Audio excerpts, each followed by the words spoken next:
members,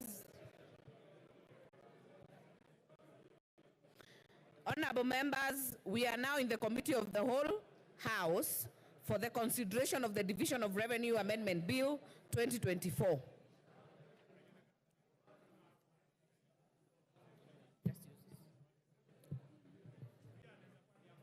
Clause 3. I propose the question that Clause 3 be part of the bill. Order, members. Members, keep the consultations low. Honorable Carrido, get out of the aisle. Honorable Dorothy, take your seat. Honorable GK, take your seat. Honorable members, we are already on Clause 1. I propose the question on Clause 3. I propose the question that Clause 3 be part of the bill. If you intend to speak on this, put an intervention. I now put the question that Clause 3 be part of the bill. Will as many as are of that opinion say aye? Clause 4. I propose the question that Clause 4 be part of the bill. I put the question that Clause 4 be part of the bill. As many as are of that opinion say aye. As many as are of a contrary opinion say nay. The ayes have it. Schedule. No amendment. I propose the question that the schedule be part of the bill. I now put the question that the schedule be part of the bill. Will as many as are of that opinion say aye? As many as are of a contrary opinion say nay? The ayes have it. Clause 2. I propose the question that Clause 2 be part of the bill. I put the question that Clause 2 be part of the bill. The question that the title be the title of the bill. I put the question that the title be the title of the bill. Will as many as are of that opinion say aye? As many as are of a contrary opinion say nay? The ayes have it. Clause 1. Finally, I propose the question that Clause 1 be part of the bill. I put the question that Clause 1 be part of the bill. Will as many as are of that opinion say aye? Will as many as are of a contrary opinion say nay? The ayes have it.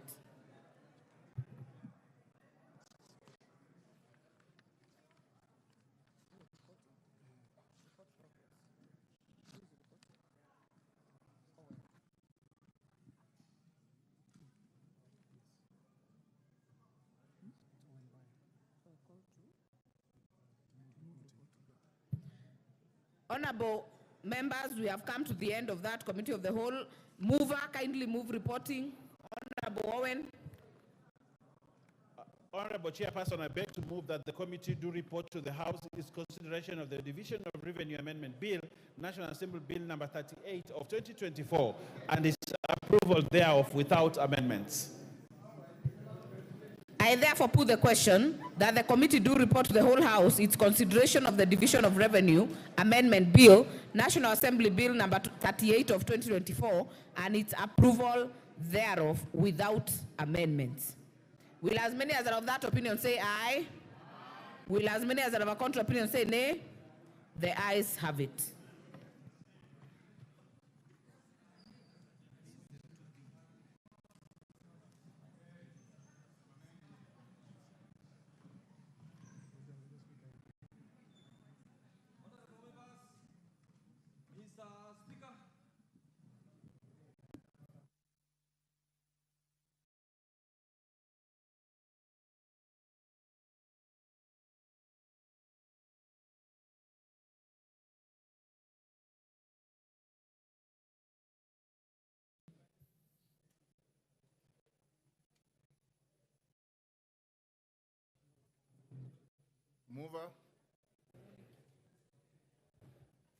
Mover, not you.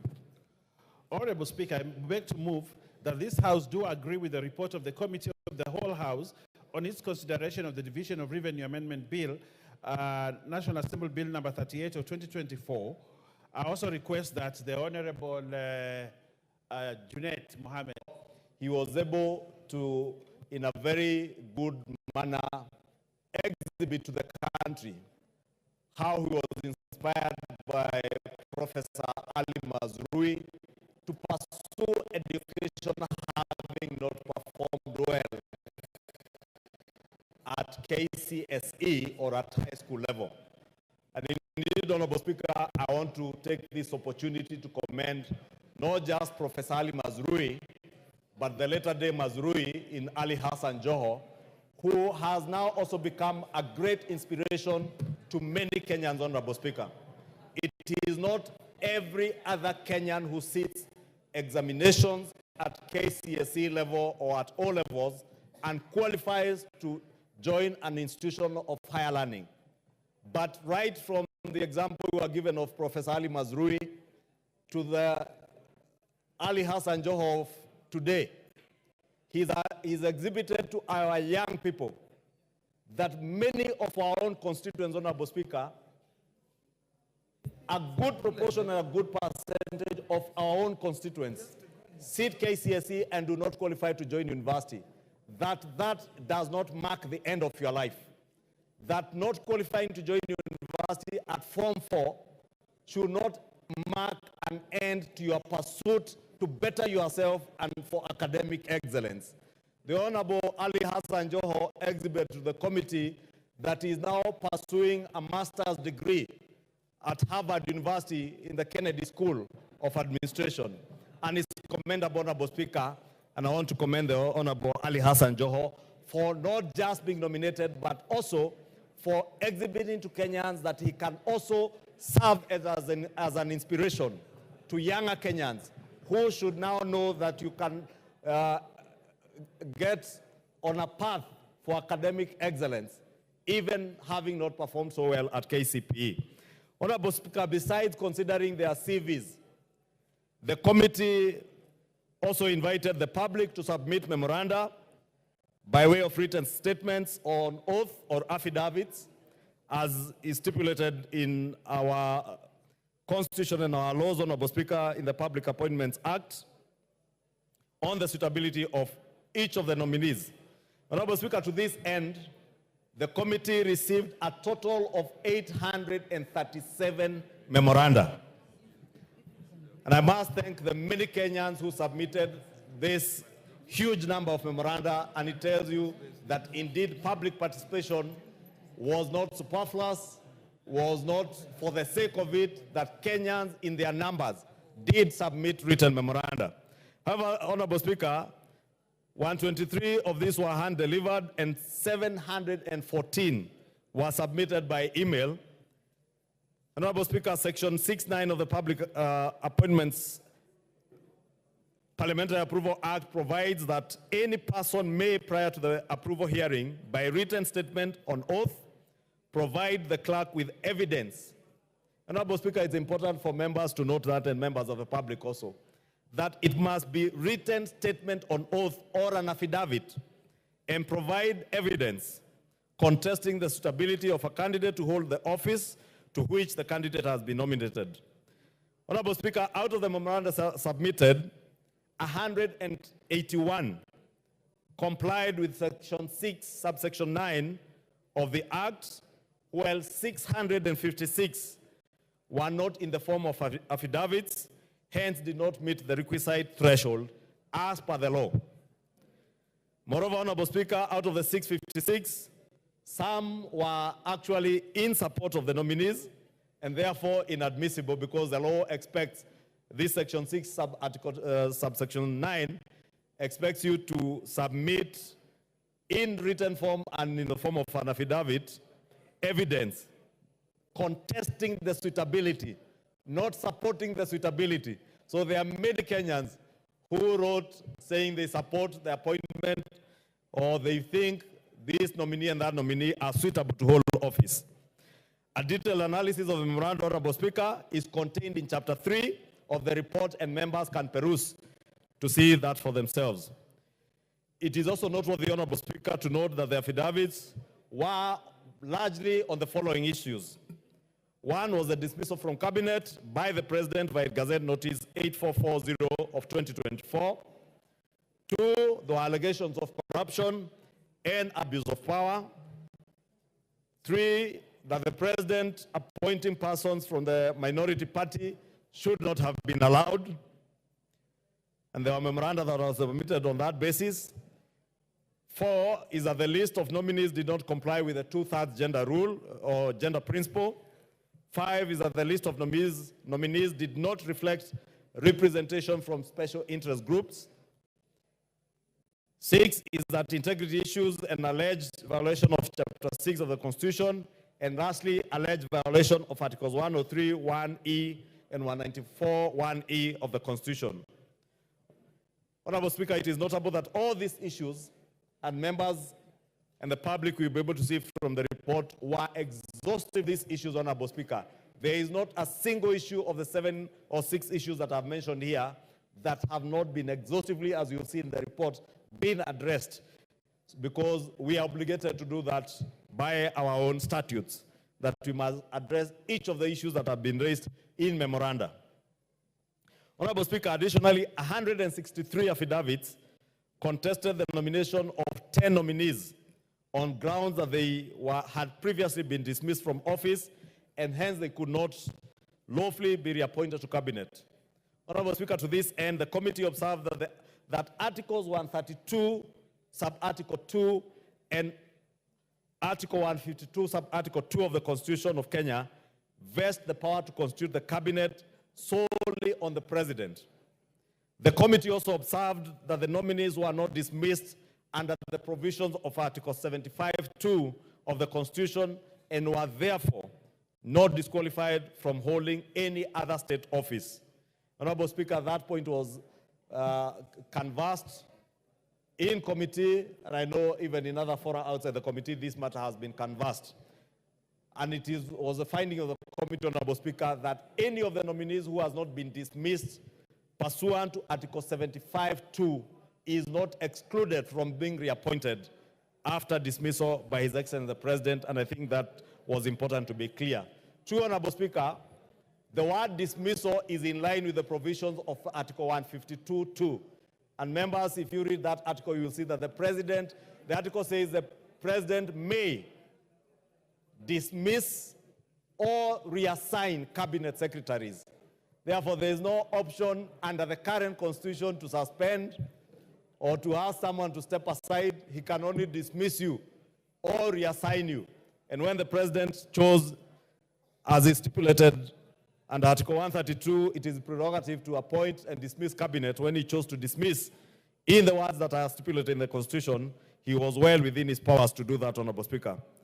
Therefore, Honorable Speaker, there is no legal provision that bars the President from reappointing any person who has been indicted as being unfit to hold office under Article 75 of the Constitution or any relevant law. In respect of the AG, Honorable Speaker, the committee observed that the nominee, the Honorable Justin Bidan Muturi, had not been dismissed as AG, but had resigned in accordance with Section 11 of the Office of the Attorney General Act, in consultation with the President, to give the President an opportunity to reorganize his government, as evidenced by Gazette Notice number 8440 of 12 July 2024.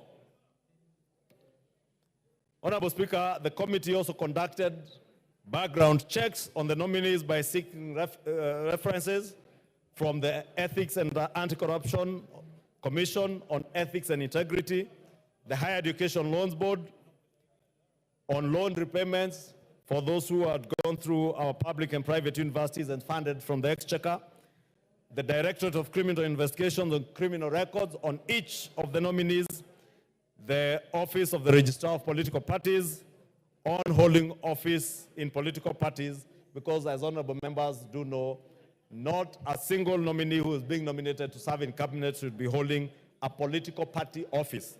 And indeed, those that did hold political office, like the Honorable John Buddy, the Honorable Ali Hassan Joho, the Honorable Ambetsa Oparanya, had evidence that they had indeed resigned from their party positions in ODM, the oldest party in our nascent democracy, Honorable Speaker.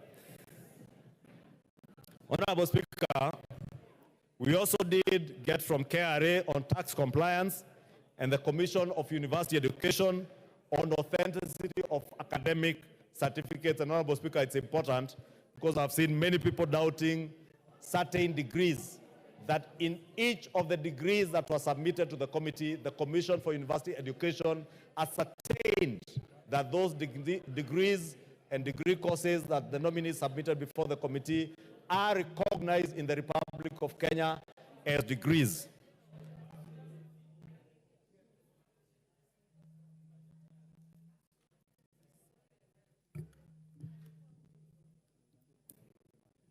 Honorable Speaker, in considering the suitability of nominees for appointment, the committee paid due regard to the constitutional and statutory requirements relating to the offices in question and whether the nominees' abilities,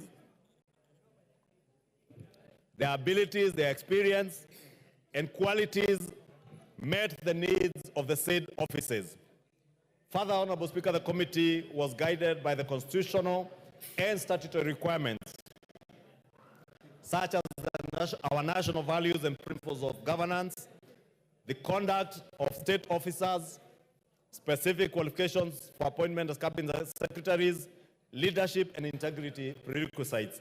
And Honorable Speaker, it is in this light, Honorable Speaker, that we have recommended, having looked at the suitability of the nominees as was assessed after scrutiny of their background, their academic credentials, as I said, their professional qualifications, their work and professional experience, their personal integrity, as well as their performance during the approval hearings. The committee observed and recommended that all the 19 nominees listed, Honorable Speaker, without having to repeat the names in the interest of time, so that I allow members adequate time to consider all these nominees and have time to debate. That, Honorable Speaker, all the 21, including the Attorney General, the former Attorney General, Justin Bidan Muturi, Stella Soy, Wycliffe Ambetsa Oparanya, Alfred Nganga Mutua, that out of the 21 nominees, Honorable Speaker, that were submitted to the House, and I said I don't want to read all the names because they're already there on the motion, that we consider for approval the 20 and reject the approval of only one nominee, Miss Stella Soy Langat. Honorable Speaker, in vetting and in considering the approval of these nominees, Honorable Speaker, the 20 nominees are recommended for approval to take office if approved by this House, Honorable Speaker, because all that the Appointments Committee has done is to consider and vet them for approval of the 20 nominees and to reject the nomination of Stella Soy Langat, who had been nominated for appointment to the Ministry of Gender, Culture, and Arts and Heritage. This lady, Honorable Speaker, is a career civil servant who has extensive experience in public service. However, Honorable Speaker, she did not demonstrate adequate understanding of the docket to which she had been nominated, and the committee found her unsuitable for appointment to that docket. And Honorable Speaker, I want to draw reference to members on the report on page 238, Honorable Speaker, and you will see from the observations of the committee on observation number 8 on page 238, the committee did note that the nominee's experience in the public service is marked by very frequent job transitions in various roles. All the 6 different postings.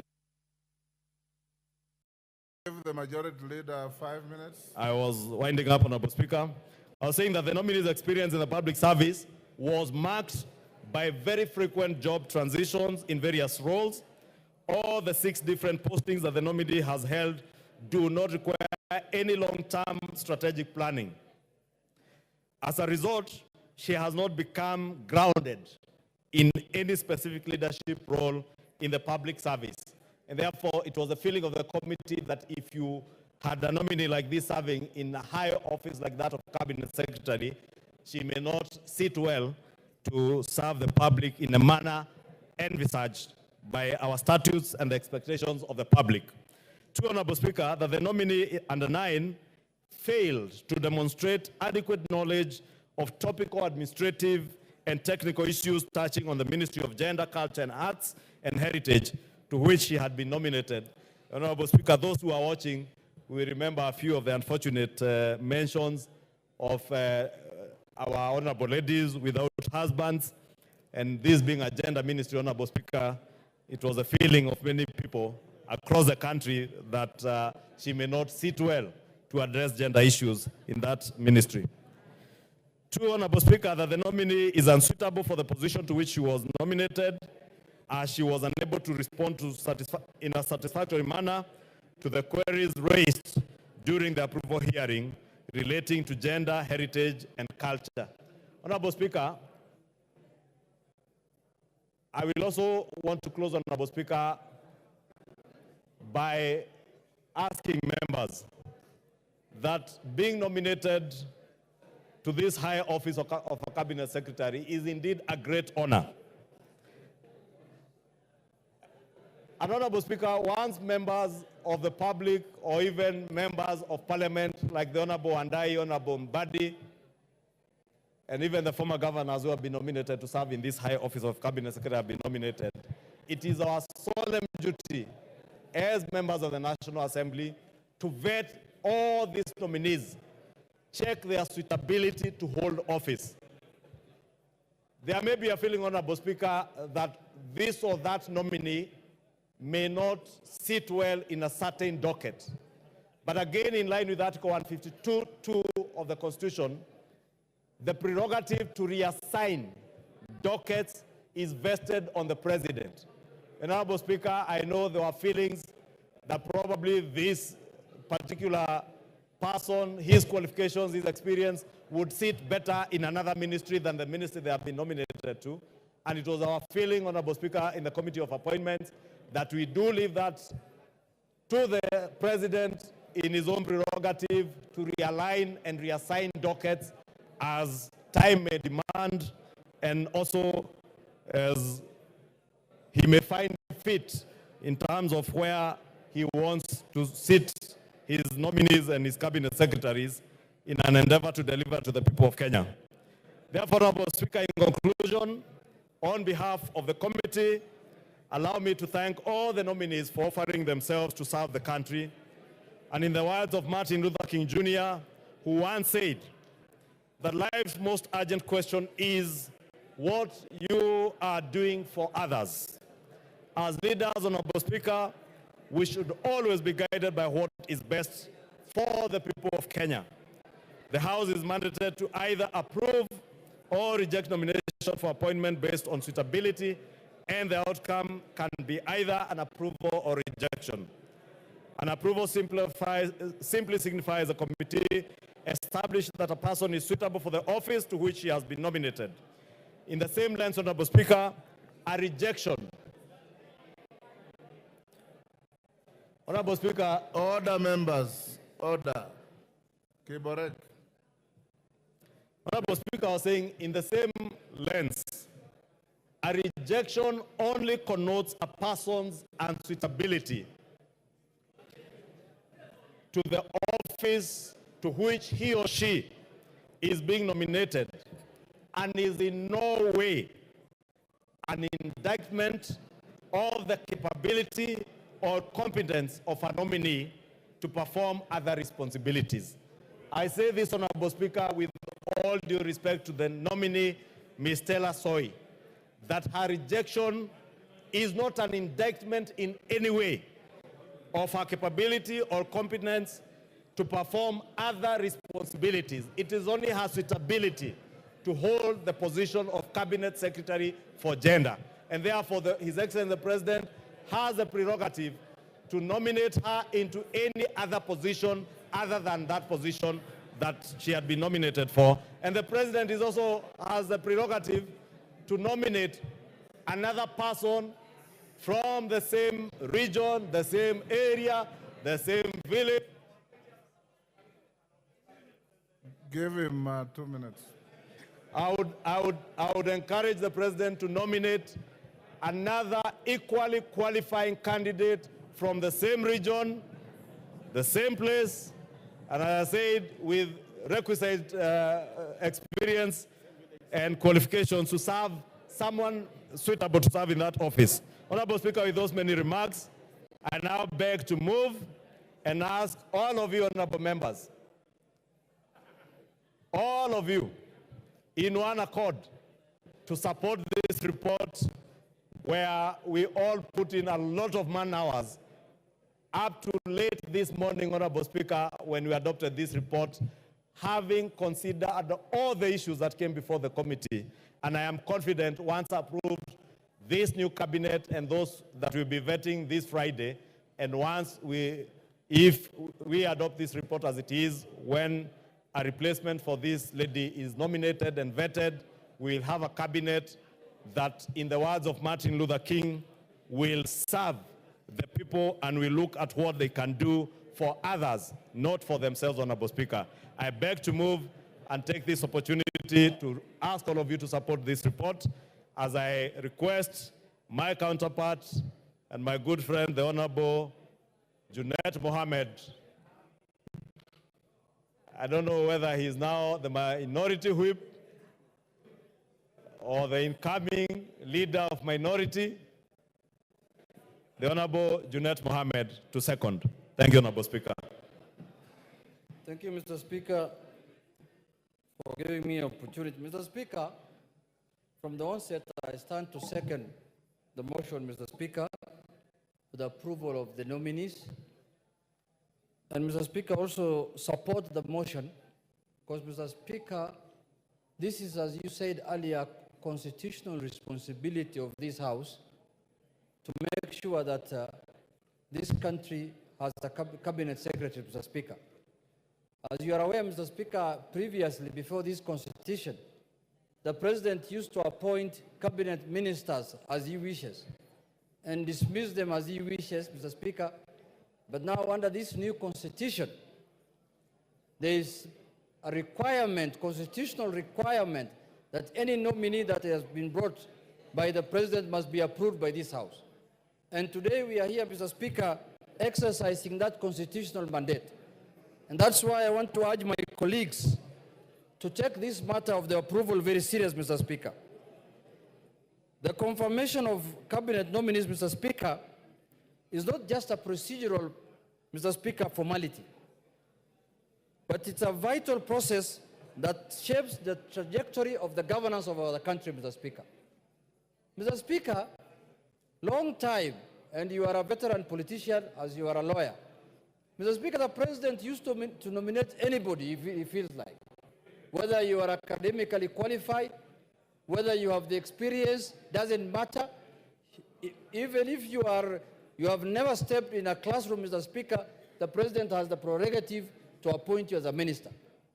But at this point in time in this country, Mr. Speaker, you will be nominated and Parliament will look at your suitability and whether you have the capacity to perform, Mr. Speaker. So for that reason, Mr. Speaker, these nominees went through rigorous evaluation, Mr. Speaker, and looked at the experiences, Mr. Speaker. And I want to take this opportunity to thank you as the chairman of the committee, because this committee has put a lot of man-hour into this matter, Mr. Speaker, took a lot of time to scrutinize these members, Mr. Speaker. And every nominee appeared before the committee in person, and all questions have been put across to them, and a lot of them answered, Mr. Speaker, satisfactorily as per the report of the committee. But, Mr. Speaker, the question that we need to ask ourselves is that why are we in this situation at this point in time, Mr. Speaker? Why are we vetting ministers again mid-term, Mr. Speaker, when the term of the election has not ended, Mr. Speaker? Mr. Speaker, we have found ourselves in this situation because of our own making, Mr. Speaker. And one of the things that has come out in the vetting process is that the issue that has brought us to this situation was captured very well in our vetting process, Mr. Speaker. And we captured that the issue of arrogance, opulence, and show-off, Mr. Speaker. And we put those questions to the nominees, and majority of them took their time to answer that question, Mr. Speaker, and told us that they are not people of show-off. Order, members. Order. Members on the majority side, try and minimize your levels and tones of conversation so Mr. that Speaker. we can follow the proceedings. Mr. Speaker, members of the majority side, some of them are being disturbed by what has happened in the vetting committee, the rejection of one of the nominees, Mr. Speaker. Mr. Speaker, we must have a vetting committee. And what the committee has done must be taken very serious, Mr. Speaker. The committee spent many man-hours to check on the suitability of every candidate, Mr. Speaker. And the committee is not doing any victimization. The committee is not doing any victimization. The committee did their work in accordance with the Constitution and the laws of the country, Mr. Speaker. The Parliamentary Approval Act, Mr. Speaker. If a nominee is incompetent, the committee cannot say anything other than that he is incompetent or she is incompetent, Mr. Speaker. Mr. Speaker. Order. Member for Watch Keyo anyone, South. you- Order. Take your seat, Junet. Member for Keyo South. I'll give you an opportunity to have your say. This is not a public rally. This is the National Assembly of Kenya. The right for everybody to say what they are saying corresponds to the right for everybody to listen to those who are saying. Just listen to your colleagues, you'll also be listened to in the same decorum.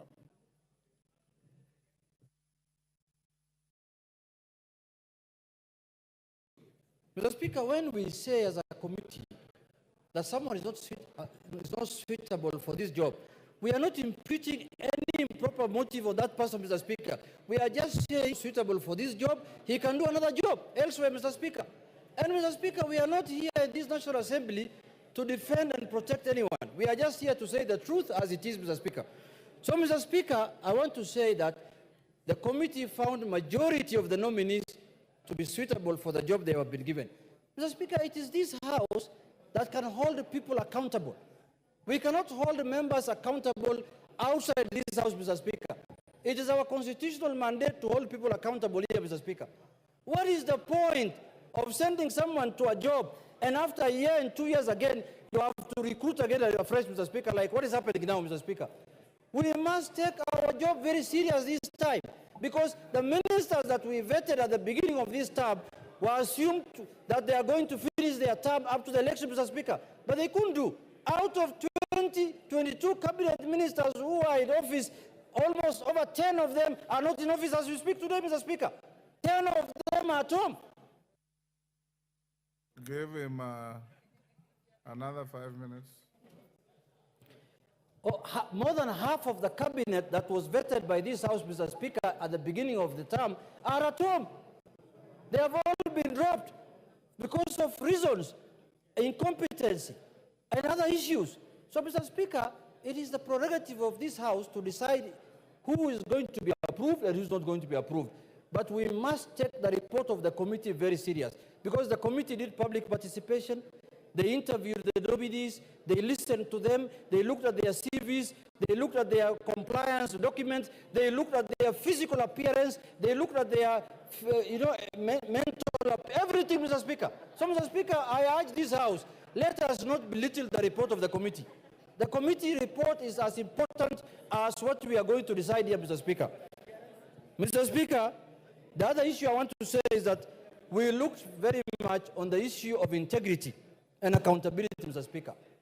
There were allegations that have been raised by certain members. There were issues that were raised against, for example, a nominee, Honorable Oparanya, Mr. Speaker. Issues of corruption, and we clarified, we said that the EACC has written, and the Director of Public Prosecution wrote to Parliament and said that there are no charges against that nominee, Mr. Speaker. And based on that, we made a decision. And himself, he appeared there and said, if there is any iota of evidence on him, on allegations of corruption, he is willing to resign, even if he's appointed, Mr. Speaker. Issues of drugs were raised about Hassan Ali Joe. The Minister for Interior, by then George Saitoti, came here and brought a report against him. Later, a report was brought to Parliament a week later that cleared him, Mr. Speaker. We looked into all those issues, Mr. Speaker, and we cleared all those people. issues of opulence, sideshow, what's called arrogance, and show of leveled against Honorable Murkomen. We looked at him, he came with a tie and a suit that did not look very expensive for that day. He should not put on another one going forward. He should continue with the same ones that he came to the committee, Mr. Speaker. And it was clear on those points, Mr. Speaker. Mr. Speaker, we looked at the issues of commitment to public service, Mr. Speaker. Most of the nominees showed high level of commitment to public duty, Mr. Speaker. You could see the way they were answering the questions, and they said that they are willing and ready to serve the country, Mr. Speaker. Mr. Speaker, in conclusion, I want to say this. There is nothing that stops this House to impeach any CS who does not perform his functions again. That responsibility again is with us here, Mr. Speaker. And the day a CS nominee does not perform his functions in accordance with the Constitution and in accordance with the wishes of Kenyans, we have the responsibility again to remove him from office and to impeach him. Lastly, Mr. Speaker, I want to urge the nominees that once you assume office, Mr. Speaker, kindly have in mind what Kenyans expect of you, Mr. Speaker. We interviewed the nominee for Interior, Mr. Speaker, and we told him there are many complaints about deaths in this country when people are demonstrating. He has to make sure, he has to put into consideration the sanctity of life, Mr. Speaker, that Kenyans must not die for exercising their freedoms and rights, Mr. Speaker. Demonstration is allowed in the country, but also the rights of other Kenyans must be respected when somebody is doing a demonstration, Mr. Speaker. So we have looked at everything and everything that is possible, and we have concluded that 19 nominees are suitable for office. Mr. Speaker, what I am proud of today, Mr. Speaker, are my colleagues, whom I was with them in the same party, who have joined now the executive, Mr. Speaker. It has proved to me that the Raila Odinga Academy School of Politics is the best school of politics in this country, Mr. Speaker. Look at the kind of nominees they have donated to the executive, Mr. Speaker. Hassan Ali Joho, Oparanya, Upio Wandai, and Mbadi, Mr. Speaker. Those are the best nominees this country can have, Mr. Speaker. The best experts this country can have, Mr. Speaker. When they appeared before the committee, Mr. Speaker, the committee was perplexed. They said, we didn't know ODM have this kind of expertise, Mr. Speaker. We thought ODM is just hecklers and people who throw stones, people who make noise in this town, Mr. Speaker. But now we have proved to Kenyans and to the public and to this House that the best expertise is found in ODM, Mr. Speaker. Those few remarks, Mr. Speaker, I second, Mr. Speaker.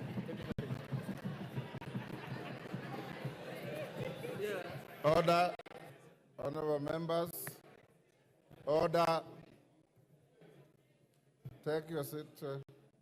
Honorable members, I now propose the question, which is that taking into consideration the findings of the Committee on Appointments and its second report on the vetting of the nominees for appointment to the offices of Cabinet Secretaries, laid on the table of the House today, Wednesday, 7th August 2024, and pursuant to the provisions of Article 152(2) of the Constitution and Section 3 and 8 of the Public Appointments Parliamentary Approval Act 2011, this House, 1, approves the appointment of the following persons as Cabinet Secretaries.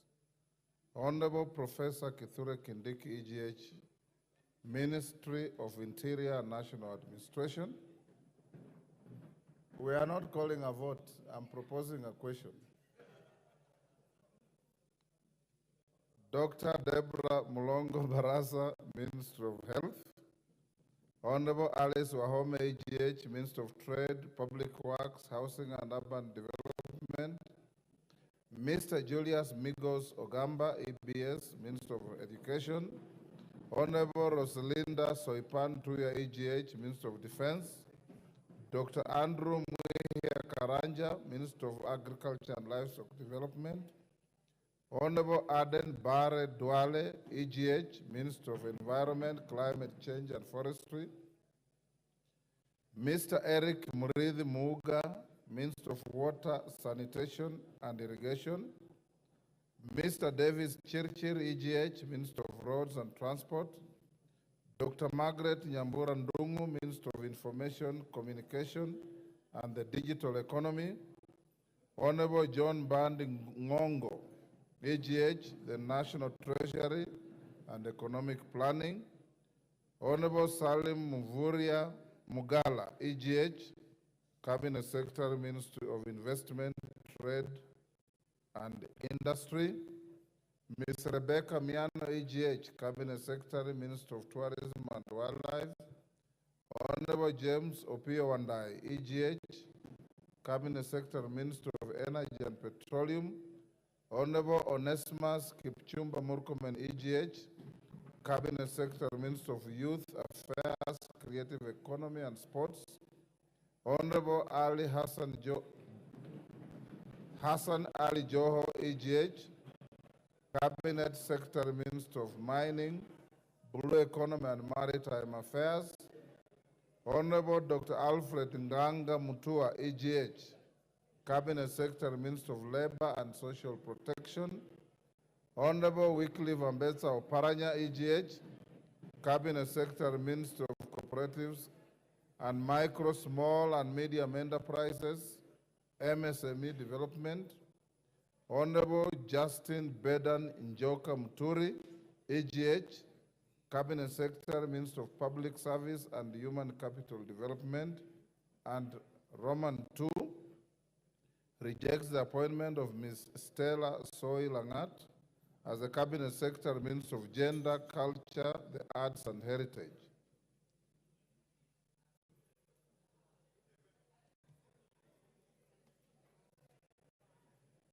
Washira Karani.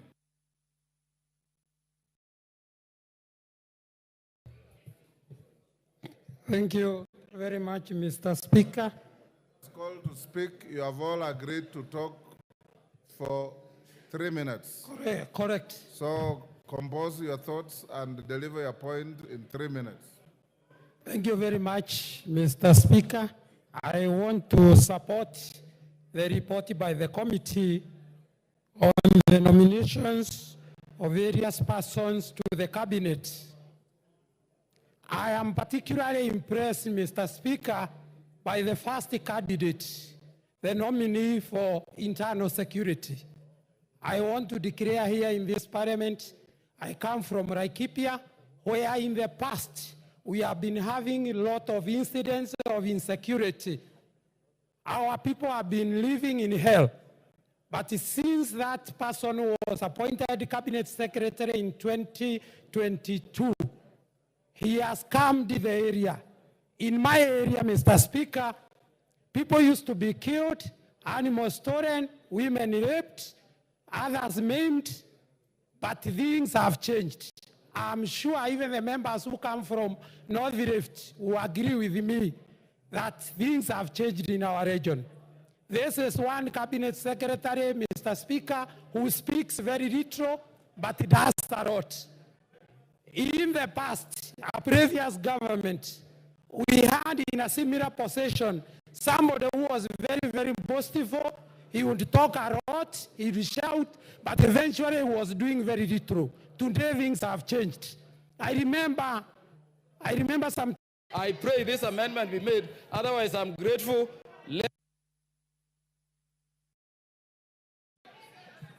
DK. Thank you, Honorable Speaker. I want to set the record straight that I support the report of the Committee on Appointment with reservations on the rejection of Stella Langat. As we have heard, the lady has been a director at the Interior State Department.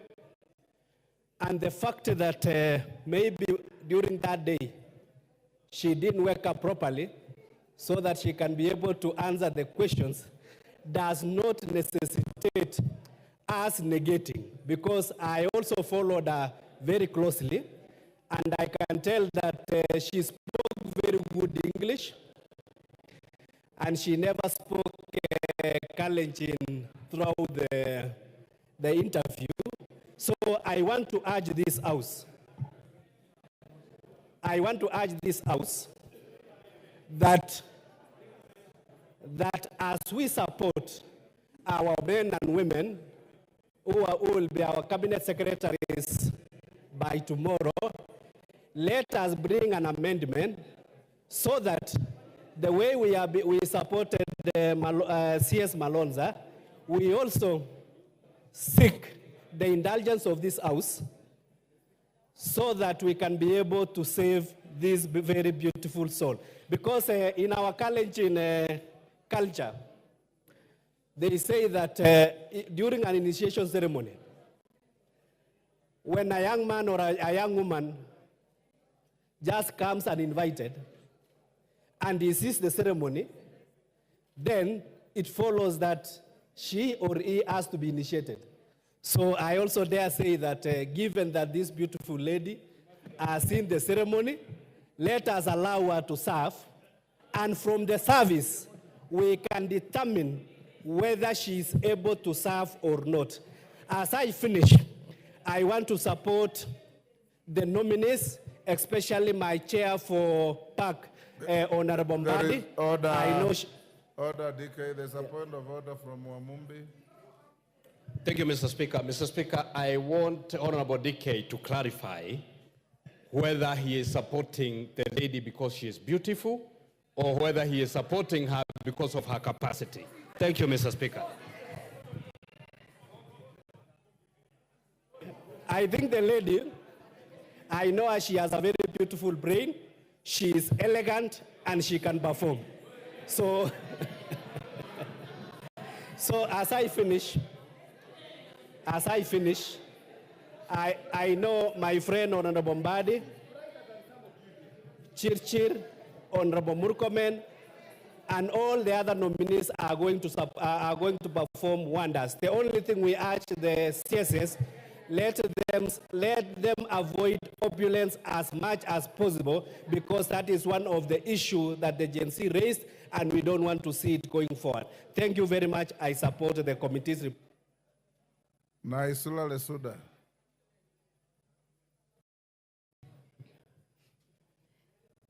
Thank you, Mr. Speaker. I do not want to belabor on the points that honorable members have already talked on or talked about. And one of them is what Honorable McLeod said, that the CSS who will be approved by this House will not be serving their communities or their regions or their political parties. Because I wonder where other communities who have never had a cabinet secretary in this country, when they will ever be given an opportunity to show their competence and also suitability to serve. And so the CS nominees, we asked them whether they will serve their communities, and all of them told us no. And so I do not expect the members of parliament in this House to go and hold the CSs, once they're in office, hostage. Let the CSs work for all of us and for all the people of this country. Secondly, Mr. Speaker, I asked Honorable Mbadi the question whether he's a skunk, because the last time he called all the nominees the skunk and he gave the president. He told me, you will judge me whether I am a skunk once I'm in the office according to my work. I want to say and to tell Honorable Mbadi and all the nominees, if this House approve you, Sula and many people in this House will hold you to account to all the things that you told Kenyans during the vetting process. And so we will do our work as opposition. And I've heard also some people here saying, oh, we are now one in government, there is no opposition. I want to tell you that some of us who are elected in the opposition will do our work. When the government does something good, we will say you have done well. When you have not, we will reject. I also want to call upon Kenyans that please let us also give His Excellency the President time to work. He was elected for 5 years. If you do not like him, please strategize how you will remove him through the constitutional means in 2027. Beat him at the ballot. That is what I also wanted to say. The CSS to do their work, members of parliament to do their work, the president to be given time to do his work. If he fails, we go that route constitutionally. Because if we go the anarchy way, you have seen Khartoum, you've seen Somalia. Even as an opposition member of parliament, I wouldn't want us to go that way. I would want also to say two things, Mr. Speaker. We will hold people like Honorable Kindiki. We have said Professor has done a very good job, but issues of abductions, issues of killing people also has to stop, even in our areas where we come from, Mr. Speaker. Finally, the issue of saying that even if a CS is weak, should be given a strong PS. The PS does not earn double money to do a CS's work and a PS. The CS to do their work of policy, leave. Member for Murang'a County.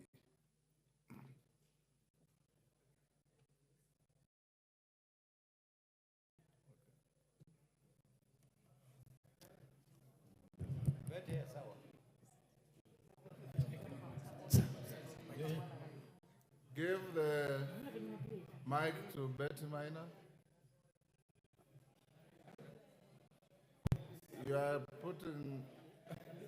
switching the mic in the wrong places.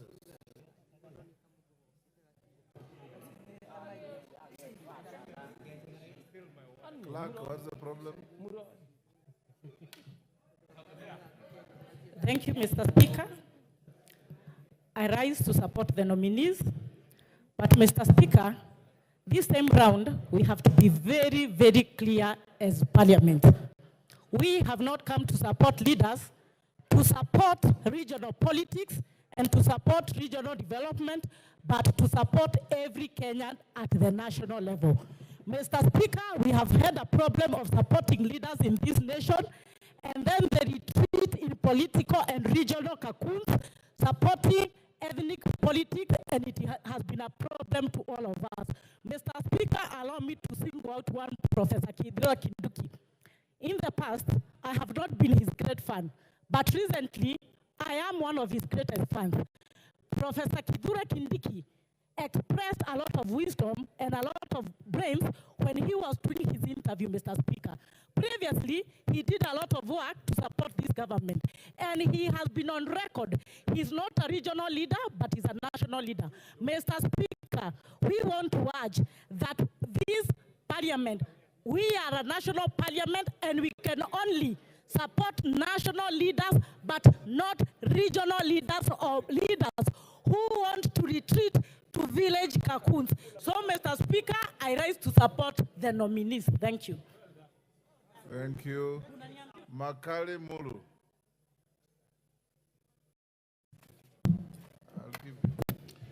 Yeah, thank you very much, Honorable Speaker. Honorable Speaker, I want also to add my voice to this important debate. And I will say I'm supporting the report, but with a number of reservations. The first one, Honorable Speaker, is the issue of regional balancing. Honorable Speaker, you have heard a number of members saying they don't know whether they will be able, when they will be able to get a cabinet secretary. And it is important that, Honorable Speaker, even as we continue appointing people to this important office, that regional balancing is ensured. And more so, the issue of disability, Honorable Speaker.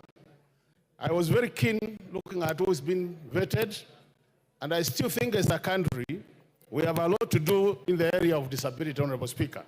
For purposes of inclusion, because most Kenyans are saying there's a problem with inclusion, I think it's important to bring these brothers and sisters of ours to some of these senior positions.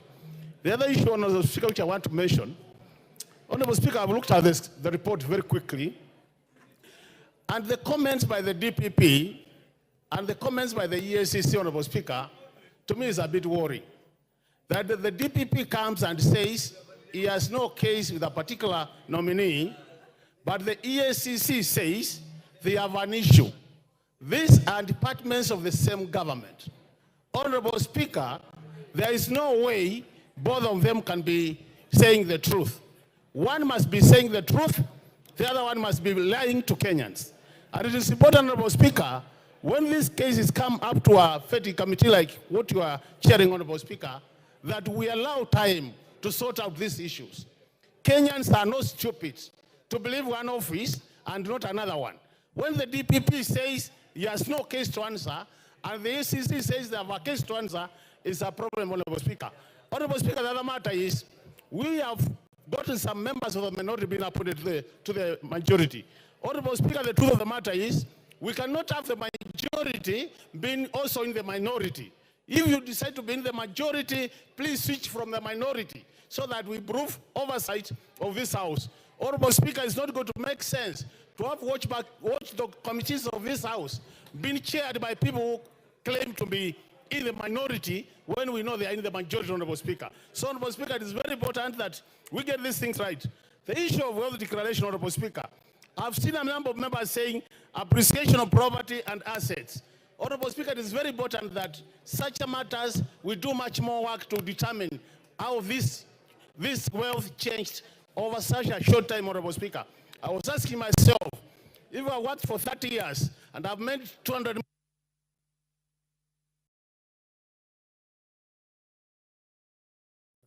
Osoro.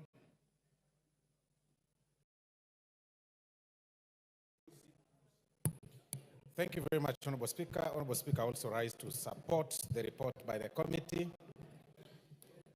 But I also want to single out some few nominees that I observed 1, 2, or 3 things and learned something.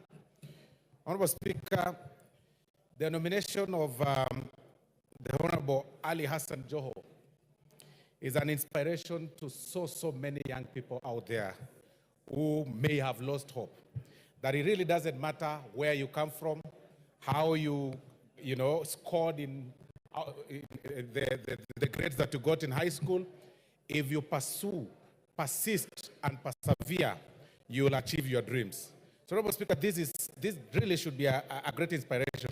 And even as I say that, Honorable Speaker, I'll also make on a light note and say those who are actually saying and talking about the opulence on some nominees or some former CSS, who is like the Honorable Onesimus Kipchumba Murkomen.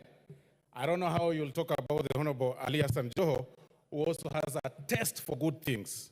And this should actually go out there in public, that people should know, and every person outside there should know that you are not poor because somebody else is rich.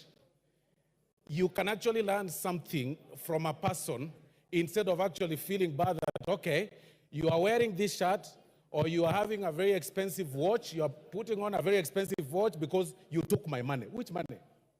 I mean, people should be made to understand that people have got different tastes. There are people who love clothes, attires, there are people who love land, there are people who love big cars, and there are also people who love other forms of excitement and even traveling. So, Honorable Speaker, this was a great inspiration, Honorable Speaker, on Ali Hassan Joho. And number 2, Honorable Speaker, there was also an inspiration for the young people of Mr. Eric Mureithi Muga, a young man that appeared before you and even confessed not to be having a car. You know, he's been able to maneuver through the systems, maneuver through the network, and that clearly shows that your social network is a social net worth.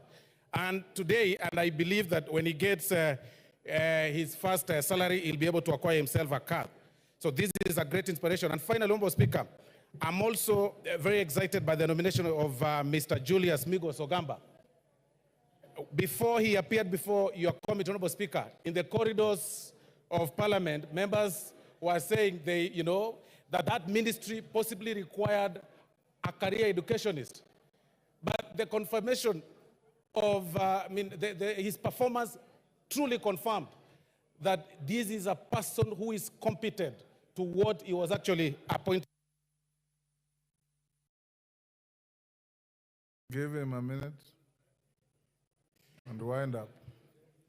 Thank you, Honorable Speaker. Sorry, I had missed the point that it was 1 minute. So this Julius Migos Ogamba performed very well, and I saw honorable members and even members of the public saying that he exceeded their expectations, being a career advocate of the High Court.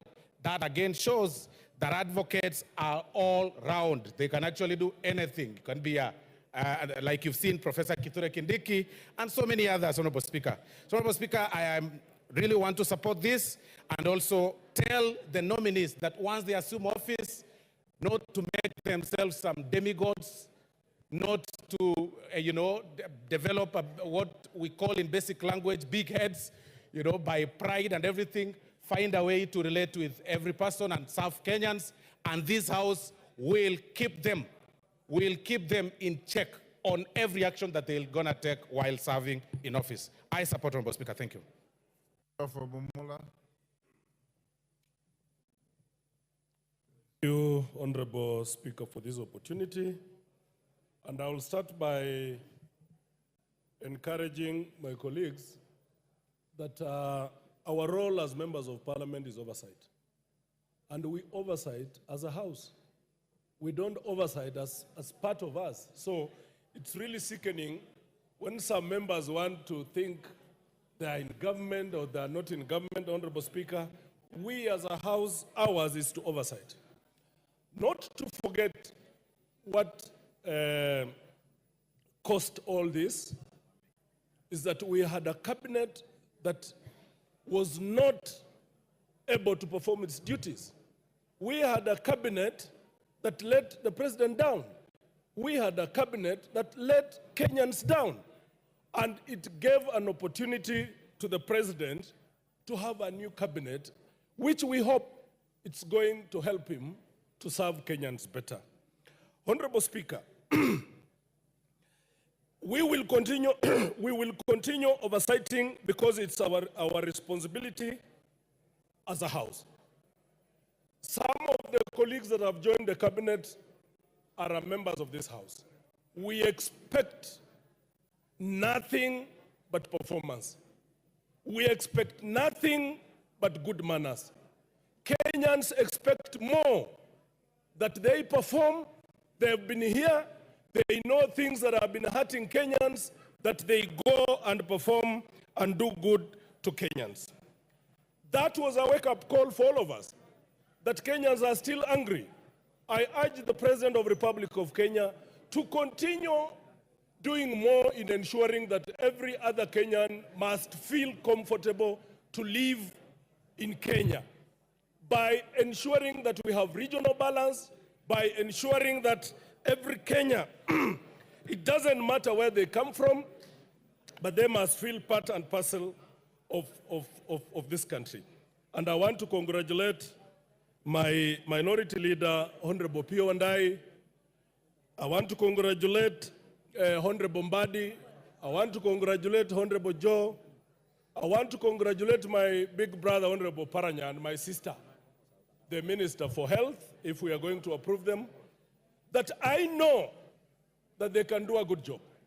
Please don't let Kenyans down.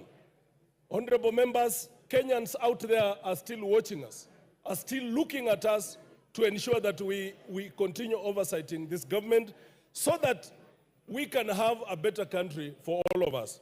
Thank you, Mr. Speaker, and I wish them all good. Asanteni.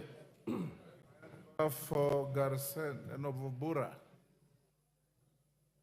Member for Bura.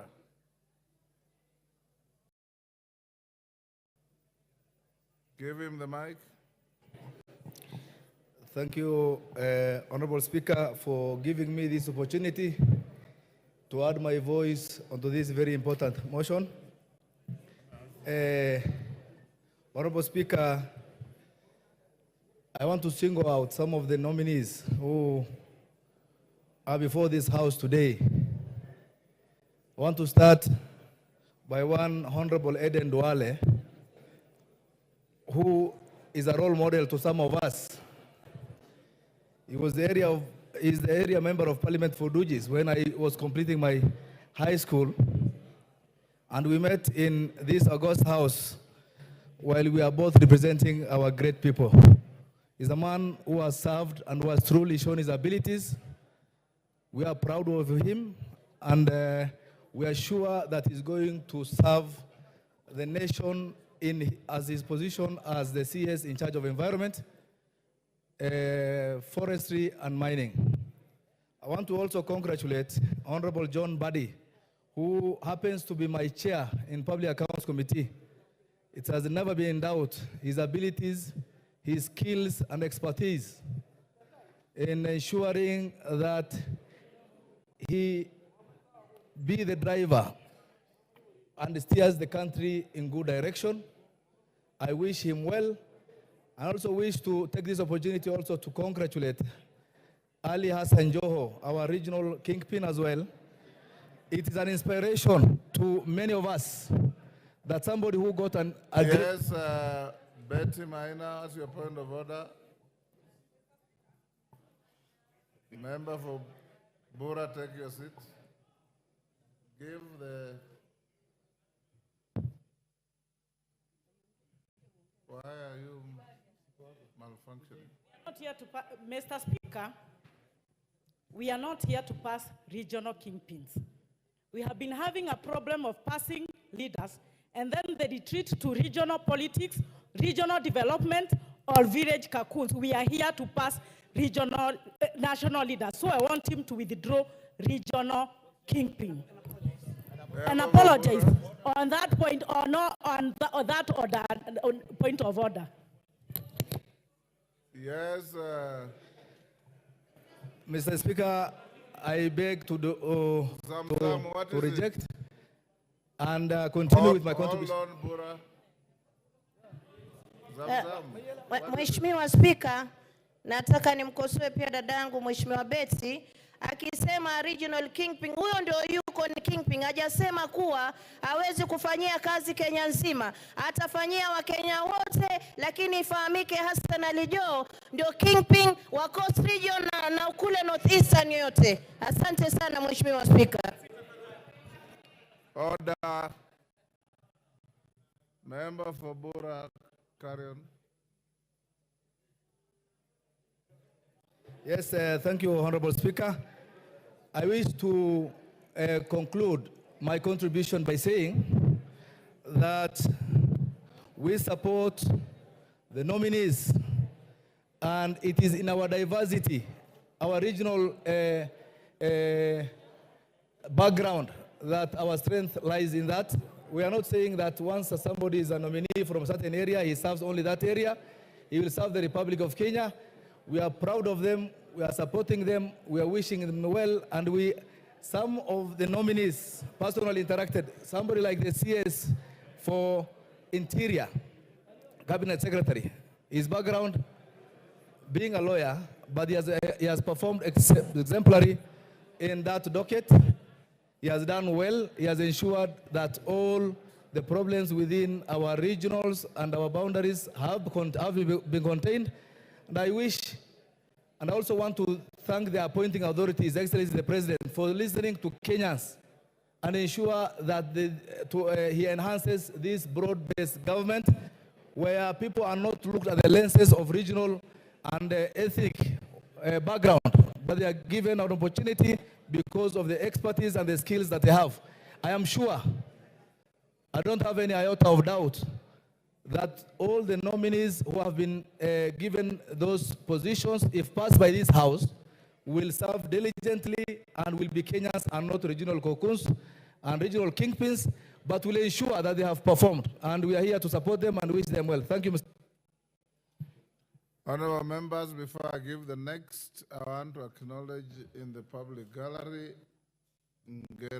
Ngereriti Secondary School from Konoin, Bomet. Ngererit, yes, from Bomet. On my behalf and on behalf of the House, we welcome the students and their teachers to Parliament. Esther Passaris. Thank you, Mr. Speaker, for giving me this opportunity to contribute to the list of CSs that have been recently vetted. I want to commend the committee under your leadership and that of the Deputy Speaker for the good work that you did, for the transparency of having it aired across all media houses, including social media. I note that you know, when the majority leader was speaking, he was saying that for the one that has been not approved, because she is from Rift Valley, then it has to be replaced by Rift Valley. I feel that it has to be replaced by the best person possible for the job. And when we look at the regional balance, we can see that Mount Kenya got the lion's share, Rift Valley had 4, and if you look at Northeastern, they only had 2 or 1. So I think if we want to have a replacement, we're looking for somebody who is the best person for the job, and we're also looking for a balance in terms of the various provinces that we have in the country so that everyone can feel represented in as far as the original 8 provinces of the country. Mr. Speaker, this country is coming from a very bad place. A lot of people are saying, why did the president bring back the same people? Well, the president didn't really bring back all the same people. He dropped quite a number of the previous CSs, and he's formed a broad-based government. People say that when you have a broad-based government, you're not going to have an opposition. I think all of us, whether in government or in opposition, when we sit in committees to oversight, we all are actually supposed to make sure that the right thing happens and the various government arms actually deliver to the people. I think we've been challenged because of the exposés on corruption. As a House, I think we need to really strengthen the EACC. We need to give them prosecutorial powers. We need to make sure that every person that is coming, the president has given you a chance, those who've come in for the second time and the new ones, we need to deliver to serve the country. And you can see that the Gen Zs are not sleeping. They want a country that will deliver prosperity to everyone and all Kenya. They want us to go in the right direction. We know we haven't gone in the right direction. So let's team up, all of us, 3 arms of government, and deliver for the people of Kenya the dreams of our forefathers. Kahangara, Member for Limuru. Member for Larry, thank you. Sorry, Kahangara. Member for Larry. Okay. Thank you, Mr. Speaker. First of all, thank you for giving me this opportunity. And from the onset, I want to say that I'm in support of the report by the committee on appointments. Mr. Speaker, when the president decided to send the ministers home as a result of what we know happened in this country, I am sure that the president, having looked at the ministers or the CSS for that matter for the period of about 1.5 years, he was also just getting ready to do reorganization so that he can be able to get a team that will be able to deliver on the plan that he promised Kenyans.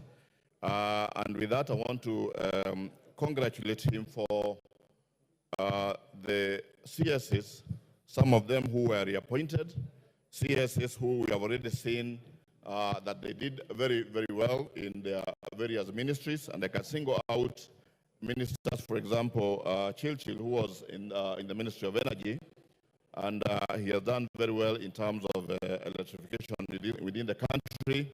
And I'm sure in the next docket, where he's going to be the Minister for Roads, he's also going to work as hard and ensure that areas that have been marginalized, that includes Larry, will be taken care of, and they're going to get the infrastructure that we require. Ministers like Alice Wahome, who has also been able to work in the lands ministry, where, of course, we all know the kind of corruption that has been going on there, the digitization and trying to put up the records in the Ministry of Lands in the right manner. And I think that is going to solve a lot of issues of land problems that we have had, among other ministers who have been working very hard. Mr. Speaker, I'm one person who has been in support of cabinet secretaries coming from the National Assembly, or having served as politicians. And in this case, Mr. Speaker, including the president and the deputy, we have 13 members of the cabinet who have gone through the National Assembly. And this is now going to bring some synergy where government policies will be solved, because having been politicians, they know how to communicate to the people. They will be able to take the message to the people on what the government is doing on the ground, and I'm sure they will be able to do a good job. I want to congratulate all of them, wish them well in their various ministries, and ask them that the issues of opulence and service to Kenyans should be across board, where all Kenyans will feel that indeed they belong, and we can see development across board. Thank you, Mr. Speaker. Susan Kiamba. Thank you, Honorable Speaker, for giving me the time to make my contribution to this very important motion. And I think as we look at these nominees, Honorable Speaker, we must look at the back under what backdrop where did we have a second selection of cabinet. I think, in my own opinion, Honorable Speaker, the major challenge we are facing as a country, which the President clearly declared, we had a cabinet that was incompetent. And there was the issue of exclusion, which came out very clearly. Honorable Speaker, as I sit here and listen to the committee report, I just wonder as a specialist in issues technical and the capacity building, how was the capacity and the competence developed for over 70% of the cabinet in less than a month?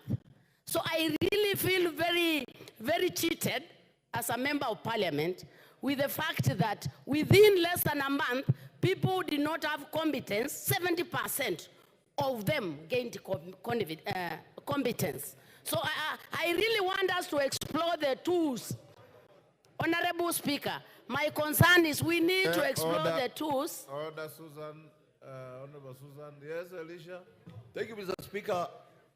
What begs on my mind is when she's talking about competence. There are two things. There's competencies and competence. What does she mean? Thank you.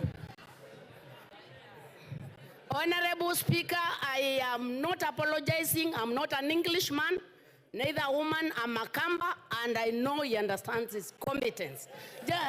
Just to continue, Honorable Speaker, the other point was the issue of inclusion, and in particular, the inclusion was the inclusion for the youth. When we appoint only one youth, seemingly youth, is that an inclusion? I think we are being selfish as adults. And when the youth complain, we are not including them. Especially when we have over 50% of the population of this country being youth, I think it is not. Hello, Mr. Speaker, can you protect me? I can't even contribute because of unnecessary noise. Thank you, Honorable Speaker. When we look at the population of Kenya, we have over 50% youth.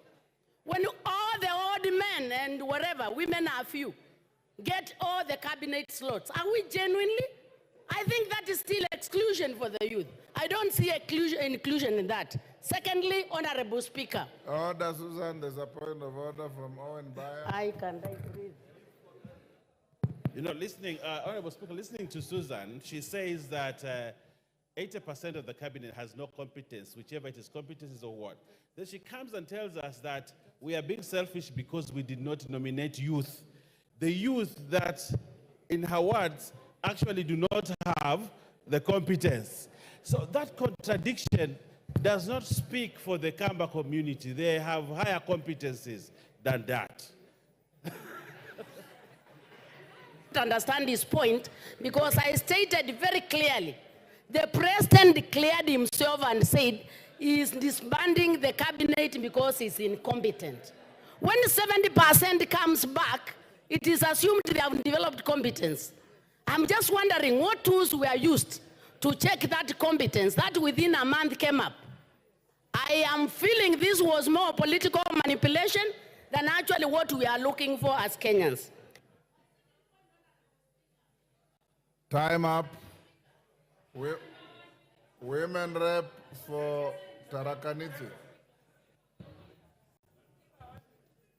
Okay, give her 1 minute to finish.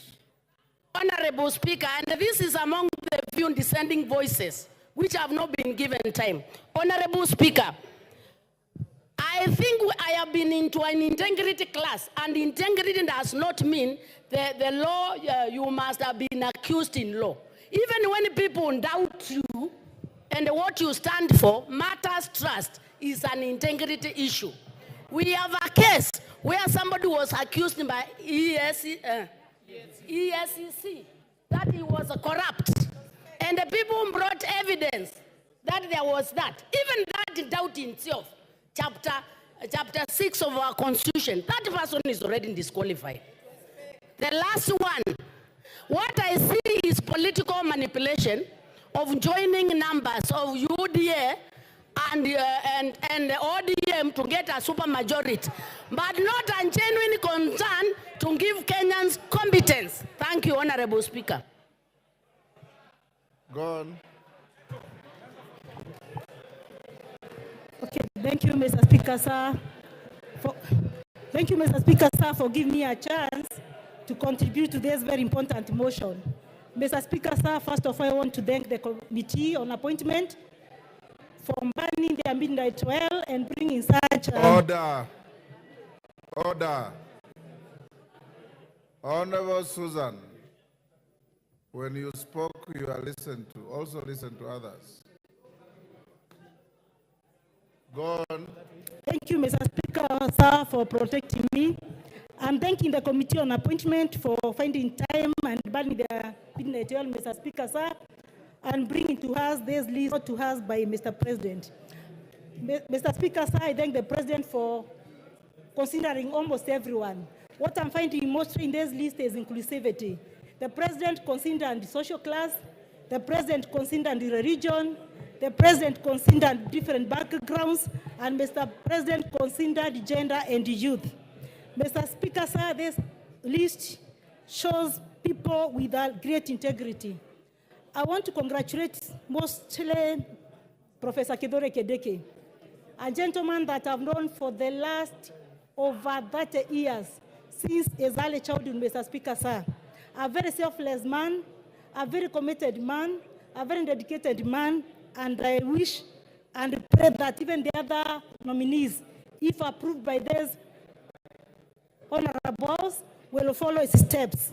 Mr. Speaker, sir, I also want to congratulate a young man from the farthest corner of Meru region, Eric Moreithi Moga, a humble man that I've known for some time, a young Adventist man from Mwamba, Seventh-day Adventist, Mr. Speaker, having known that Seventh-day religion or Seventh-day denomination is one of the minority denominations in the Eastern region. But Mr. President went and looked into him and considered him for this position, and the Adventists in the entire region in Meru have really appreciated this. Mr. Speaker, sir, I want to agree that we do mistakes occasionally, Mr. Speaker, and I know the entire nation is watching. Whether at executive level, whether at judiciary level, whether the legislative level, Mr. Speaker, sir, we've always done mistakes. I want to say that our God is a God of forgiveness. Is a God that has been giving us chances, not twice, not thrice, not 10 times, Mr. Speaker, sir. We pray that we give our president a second chance by approving this list of nominees, Mr. Speaker, sir. But going forward, the issue of public participation. We are where we are, Mr. Speaker, sir, because public participation in this country is not effective, is not... Atandi. Atandi. Thank you, Honorable Speaker, for giving me the opportunity. And let me begin by supporting the report from the vetting committee. Honorable Speaker, the Constitution says that the cabinet should reflect regional and ethnic diversity. I want to agree that the nominees that are before us truly reflect the face of Kenya in the area of regional and ethnic diversity.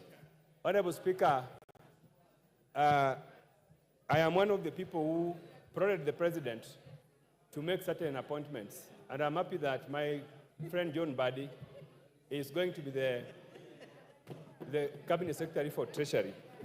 Honorable Speaker, the ministers come from certain regions, but they are not supposed to work only in those regions. Honorable Speaker, the cabinet that is dissolved had some ministers who are notorious for turning their offices into their ethnic enclaves, where if you visit a minister's office, you only find this minister busy with their people from their villages.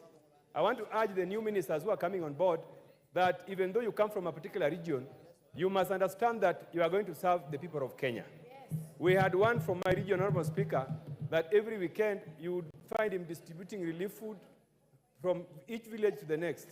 And I asked him to ensure that he serves the people of Kenya. Honorable Speaker, I'm happy that that minister has not been retained. So I want to tell the ministers who are coming on board to ensure that they serve the people of Kenya. Secondly, Honorable Speaker, when we talk about opulence and wealth declaration, because Kenyans have said that the vetting process did not question the nominees about their sources of wealth. They only came and said, I am worth 500 million. Honorable Speaker, I think the biggest question here is for these nominees, because we know most of them. We know how they lived and how they have been living. If tomorrow they begin to live certain life which we don't understand, then we will have to question them, because some of the ministers who have been removed from cabinet today, we knew them. There were people who were just eating omena and madondo with us. But then they began to eat at Serena and to dress expensively. So that is the question that we need to ask as a house. And lastly, Honorable Speaker, we said that the president took some of our members into his cabinet. I want to agree with my party leader that some of the members who are taken from our side are experts. Honorable Speaker, we want the vetting exercise. We watched it live. And Honorable Speaker, I am convinced that the members who came from the ODM party, the 4 of them, they have demonstrated capability, they have shown competence, and I know that they are going to serve the people of Kenya. I want to wish them well as they take over. Thank you, Honorable Speaker.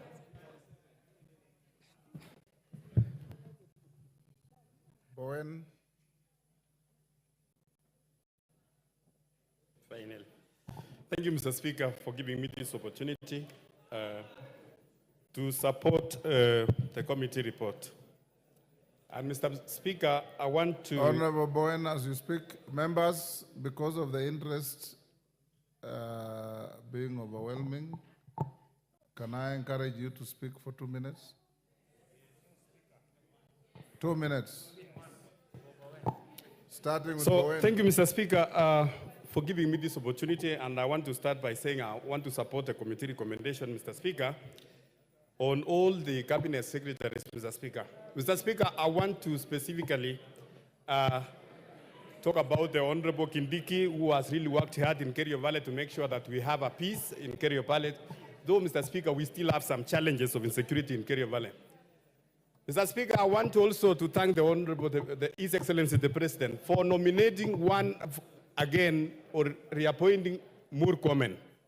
Mr. Speaker, Murkomen was condemned, Honorable Speaker, and the Ministry of Roads, Mr. Speaker, is the ministry with the highest public debts. It is the ministry with the highest pending bills. Mr. Speaker, it was very difficult, but I want to tell you, Mr. Speaker, he really tried the Honorable Murkomen. And even as he moves to the sports, Mr. Speaker, the Honorable Murkomen, I'm very sure that he's going to excel in that field. Mr. Speaker, I want to also thank the President for nominating my good friend, the Honorable Mbadi. And with all the skills on the Honorable Mbadi has shown, and the experience he has shown even in this House, Mr. Speaker, I'm sure that going to Treasury, he is going to use his knowledge as a serious accountant and expertise in finance, Mr. Speaker, to turn around the economy of this country and to make sure that our economy grows. Mr. Speaker, I want to really talk about the nominee who was rejected. Mr. Speaker, it was very unfortunate. I wish the committee would have shown us the marks. Who scored the highest and why she scored the lowest, Mr. Speaker. Because it was wrong to condemn the lady, Mr. Speaker, because of what UNED said that they were considering about including the physical looks. Mr. Speaker, I hope she was not dropped because of that. So, but anyway, Mr. Speaker, we want to ask His Excellency the President to consider her in another position. Thank you, Mr. Speaker. Farah Malim.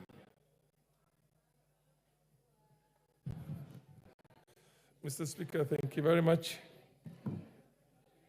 Mr. Speaker, this cabinet is the most representative, both in terms of form, substance, equity, equality, and diversity since we got independence in this country. Mr. Speaker, I commend the President for looking at the 4 corners of this country and making sure that we're looking for the best. Mr. Speaker, I have been around for quite a long time, I remember the first cabinet of this country, how it was, all the way to the one we have here now. I think this country is better united today and more cohesive with this kind of a cabinet than it has ever been in the history of independent Kenya. Mr. Speaker, I am also confident that these ministers or CSS cabinet secretaries will do a good job. And just like that, on a cursory look, I see a number of good people who have done a good job previously, who are again featuring in this. Kindiki, Davis Chirchir, Duale, and many others, many others. And then I also see some very good, powerful, fresh blood like Mbadi. Mbadi has been in the Public Accounts Committee from the days we were in Parliament, me and you here, in the 10th Parliament. So he knows exactly what goes on in... Mr. Speaker, can I have 1 more minute? He knows exactly what happens in Treasury, inside out. And I'm sure he's going to do a very good job. Mr. Speaker, let's give this cabinet space. Let's support them. Let's support our president in this case, because this country has got to be kept together. Those who are running around with all these demonstrations and the rest, I have seen what a failed... Done. John Waluke, I added you a minute, yes. Yes.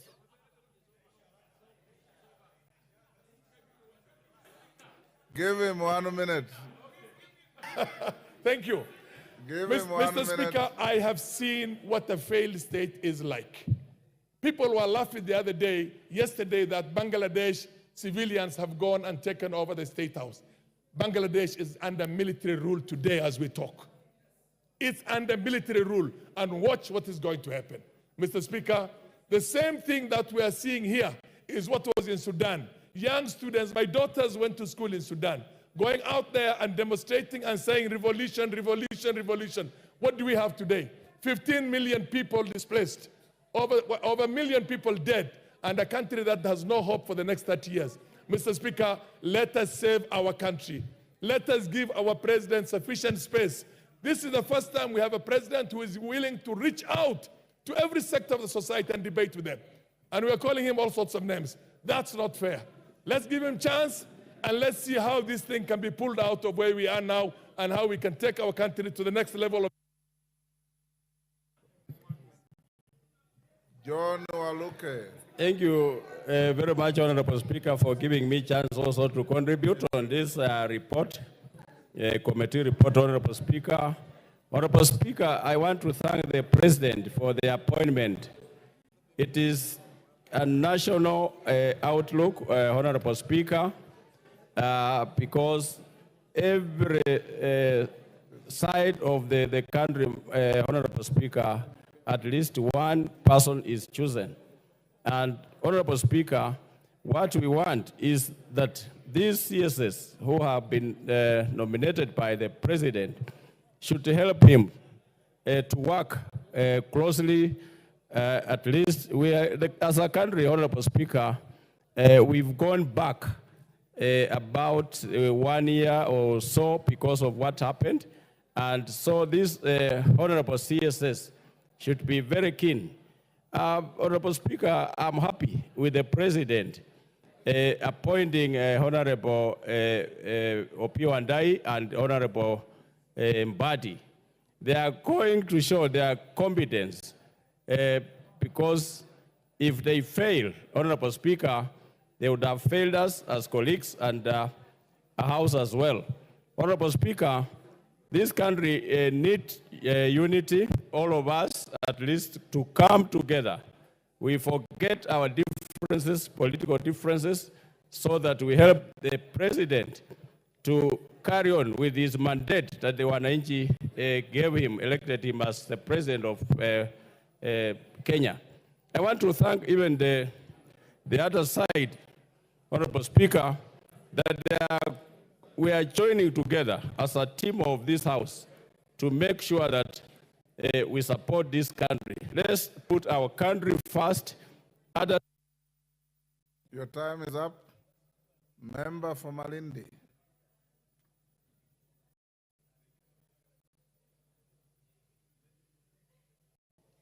Asante sana Mheshimiwa Spika. Mheshimiwa Spika, nasimama hapa kuunga mkono haya majina yote yenye ambayo yameweza kuteuliwa na Rais William Samoei Ruto ili kuweza kuwa mawaziri katika baraza la mawaziri. Mheshimiwa Spika, tunashukuru pia sisi kama wanawake 5 wameweza kupatiwa nyadhifa kubwa mbalimbali, na ni haki yetu sisi kama wanawake ya kusema ya kwamba tunashukuru. Tunashukuru pia vile tumeona kijana mmoja ambaye ameteuliwa katika Wizara ya Maji, ambapo tunajua sisi kama vijana pia hili jambo limekwenda kutufurahisha. Mheshimiwa Spika. Mheshimiwa Spika, mimi niko na mambo mawili tu kuambia wale mawaziri ambao wameteuliwa. Jambo la kwanza ni kwamba hatutaki watu wa yesa. Mheshimiwa Spika, tunataka watu ambao wataketi na rais na kuweza kumwelezea rais na kuweza kumsaidia rais kwa sababu ya Kenya iweze kusonga mbele. Mheshimiwa Spika, hawa ni watu wenye ambao watakuwa kwa karibu sana na rais, na wao hawafai kuwa ni watu wa yesa. Wanafaa ni watu ambao wataweza kusaidia hii hali ya Kenya. Mheshimiwa Spika, ni onyo tu Mheshimiwa Spika ya kwamba wale mawaziri wengine wamekuwa ofisini miaka 2 na kwa sababu zisizoepukika wameweza kuachiliwa wengine. Hata wao hivi saizi wajue ya kwamba wanakwenda kupatiwa kazi, lakini Wakenya wako chonjo na wasipofanya kazi yao vizuri, Mheshimiwa Spika, sisi kama Wakenya tunakwenda kuanguka na wao. Asante sana Mheshimiwa Spika. Mwengi Mutuse. Thank you, Mr. Speaker. Allow me from the onset to support the report of the Committee on Appointments as relates to the approval of the 19 CS nominees and the rejection of one of them. Mr. Speaker, particularly as the foremost political leader of the Maendeleo Chapchap Party, allow me to thank His Excellency the President for retaining our founding party leader, the Honorable Dr. Alfred Mutua, in his second cabinet as the CS for Labor and Social Protection. Having said that, Mr. Speaker, I am too well aware of the role of Parliament under Article 94 of our Constitution, and also particularly the role of the National Assembly under Article 95 of the Constitution. And Mr. Speaker, part of our mandate is to raise the concerns of our people. And I want to particularly address the cabinet secretaries whom we are approving today, to tell them that their work is cut out. We are churning out 3 million young people every year into the job market. And these young Kenyans want jobs. It is the role of cabinet to very urgently create jobs for these young people. And to create those jobs, the economy must grow by double digit. And therefore, you have no time for luxury. The role of Parliament will be to oversight. The role of Parliament will be to make sure that there is no corruption. The role of Parliament will be to make sure that ministers do not enter into comfort zones, sit in their offices, and they do not move around the country doing what they are supposed to do. And we want to encourage them, as they do their job, to also understand that Parliament must do its job so that all of us serve the people of Kenya. With those remarks, Mr. Speaker, I beg to support with the rider that Parliament will do its job so that Kenyans are served, and they are served to the maximum. Thank you, Mr. Speaker. Irene Mayaka. Thank you, Honorable Speaker. Honorable Speaker, I also stand to, from the get-go, support the report from the committee. And Honorable Speaker, I just want to say that number one, that for these particular nominees, we just want to let them know that yes, some of them have been given a second chance against what the public really wished. And we want them to make sure that they do a good job. Honorable Speaker, I also want to just acknowledge the fact that from our end, we submitted our experts and donated our experts to the President. And I want to wish the Honorable Mbadi, the Honorable Joho, the Honorable Oparanya, and the Honorable Opio the very best. Honorable Speaker, my third point, I also just want to say that the public was witnessed how great the Omogusi community also gave one of our sons, who is a lawyer, but he did show that he can actually be competent in the ministry within which he has been supported. Honorable Speaker, finally, I want to say that as gender, some of us are not blind to gender. And we did see and we support the committee on the rejection of the gender nominee, and would like to ask the President to give us another competent nominee. And Honorable Speaker, as has been said before, the gender nominee does not have to be a woman. Even someone like Honorable Wanjala can be a very good minister for gender. And so, Honorable Speaker, we just want to say that we support the competence and we want to have competent people. And just to let the CS nominees know that yes, you have been approved, but if you do not do your work well, we will make sure that we come back here and impeach you. For now, we wish you the best. Thank you. Honorable Tandaza.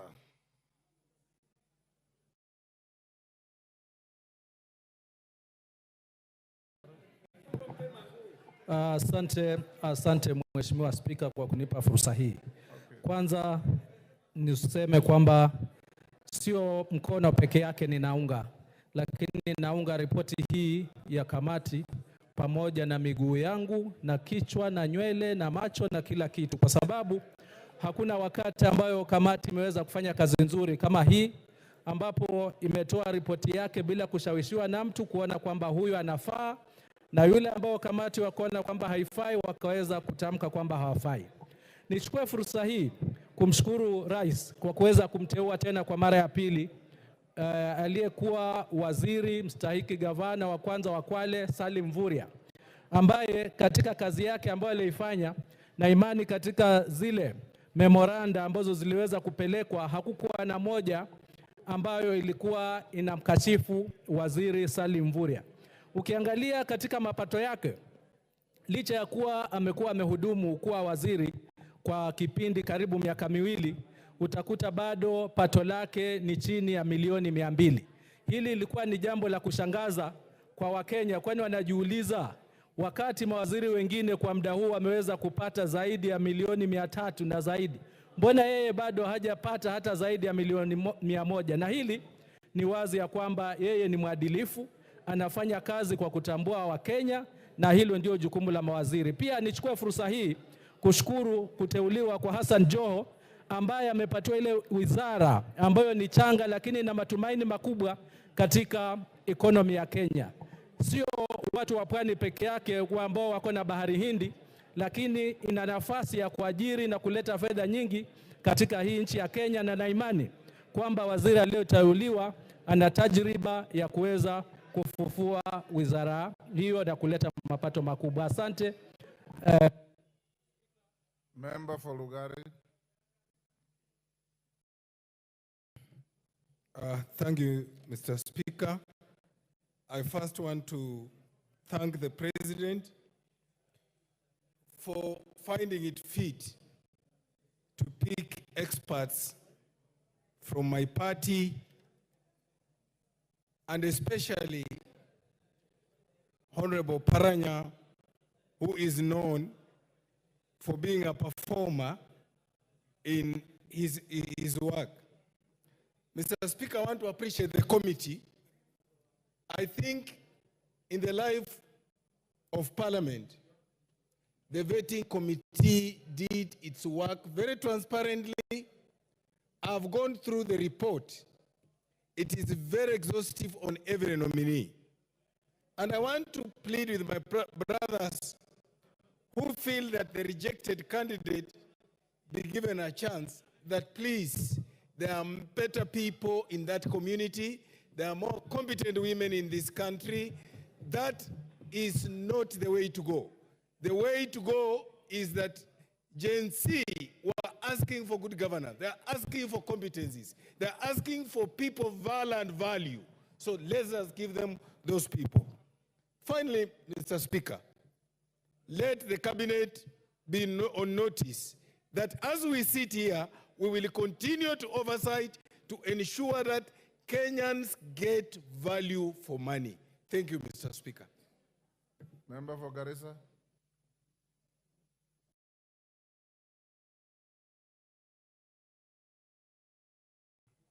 Thank you, Mr. Speaker, also for giving me this opportunity to add my voice on the motion and the debate that is going on. Mr. Speaker, I want first of all to congratulate the committee, the appointment committee, for the good work and extensive work they have done and the extensive report they have produced on this document. And I want to support with reservation on the last nominee who was rejected. Having said that, Mr. Speaker,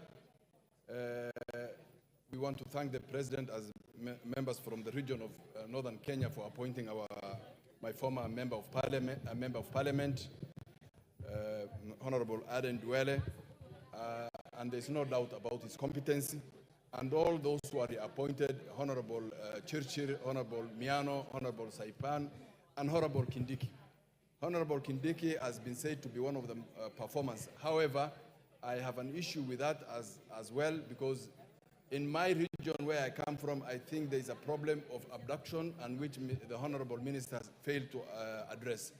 On the objection I have on the report of the rejection of the nominee for Honorable Soy, Mr. Speaker, having read this report, I feel Soy is one of the most competent persons. I've never met Soy, I don't know her, but I think she's one of the competent people in terms of documents, in terms of integrity. There is no memorandum on her on this. The only thing I see that she was judged on was the issue of public speaking, her inability to address her issues, because this cabinet nominee has served in this country. She's only one of the only ministers, nominees, who have served over the last 30 years in many ministries and departments in this country. There is no logic in telling us that the lady does not meet the expectations. Joe.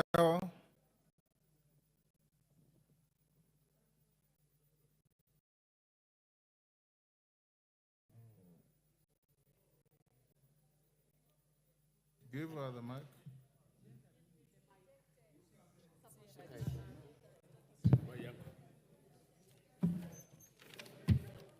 Thank you, Mr. Speaker.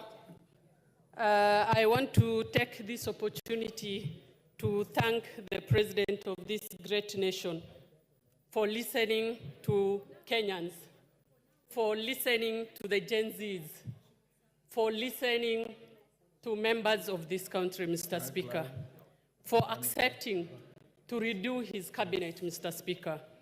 I equally want to thank the Honorable His Excellency, the Prime Minister, our Baba, the only Baba we have in this nation, Mr. Speaker, for donating, Mr. Speaker, 5 experts.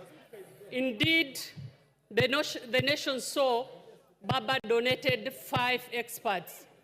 Mr. Speaker, I want to thank the man of the moment, Mr. Speaker, the Right Honorable Hassan Ali Joho, once described as academic dwarf, and now became an academic giant, Mr. Speaker. I want to applaud him. Indeed, academic does not matter. A Harvard student pursuing masters in leadership, Mr. Speaker. We are waiting for his PhD, Mr. Speaker. Professor Ali Hassan Joho. We are indeed waiting for that doctorate, Mr. Speaker. Mr. Speaker, I want to thank the President for nominating again our kingpin, Mr. Speaker, Honorable Duale. There is no apology about that, Mr. Speaker. He's the kingpin for the Northeastern province, Mr. Speaker. The only... Rebecca Tonkei.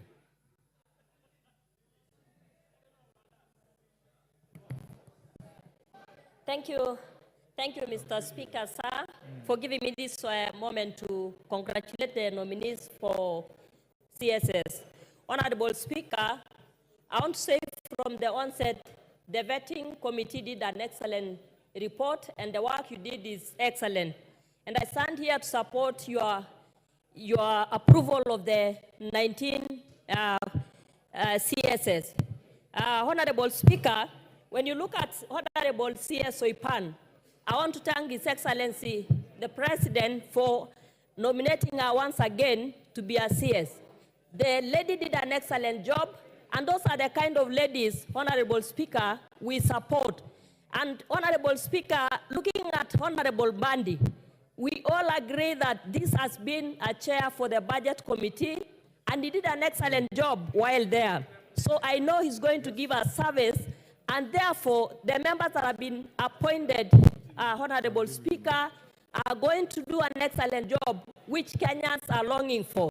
And therefore, Honorable Speaker, we are not supporting anybody because of region, but we are supporting people who will serve this country. When you look at the youth who has been appointed, Eric who has been appointed as the CS irrigation for water. Honorable Speaker, I know the young man, and I know he's going to do an excellent job because he performed well, even in the interview, which shows that he knows what he's going to do, and therefore I support the report. Thank you.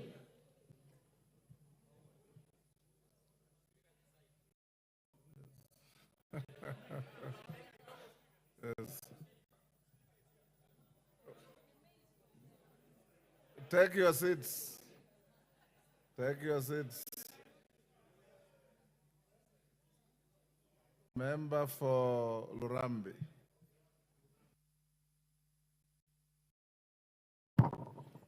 Thank you, Honorable Speaker. I stand to support the report. And Honorable Speaker, I want to applaud the vetting committee, which was chaired by yourself, for the great work that you did.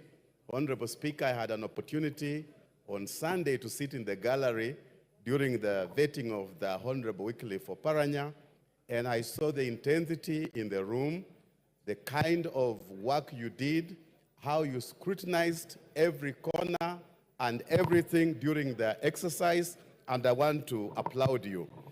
However, Honorable Speaker, may I add my voice concerning the issue of Madam Soy? I do not know her in person, but I just want to think that people are talented differently. Honorable Speaker, this lady, looking at some of the history that she has and what she has done, and as a career civil servant, I think she was judged harshly. And therefore, as a man who prays, I pray that she'll have an opportunity, because even in the church, Honorable Speaker, you can have a preacher who doesn't know how to preach well or speak well, but when he touches on people, miracles happen. Miracles happen just by touching. Therefore, just miracles happen. Protect me from Shakil. So I pray that it works out for her. I support this report, and I say thank you for the good work you did, and wish all the members well as they get into their new offices. Thank you, Mr. Speaker. Member for Molo. Now you, members, can you reduce the time even further? We are coming to an end. Go on, Kimani. Thank you, Honorable Speaker. First of all, having watched the proceedings of the vetting exercise, Honorable Speaker, I want to applaud you, and there was really a lot to learn from yourself when you chaired that committee.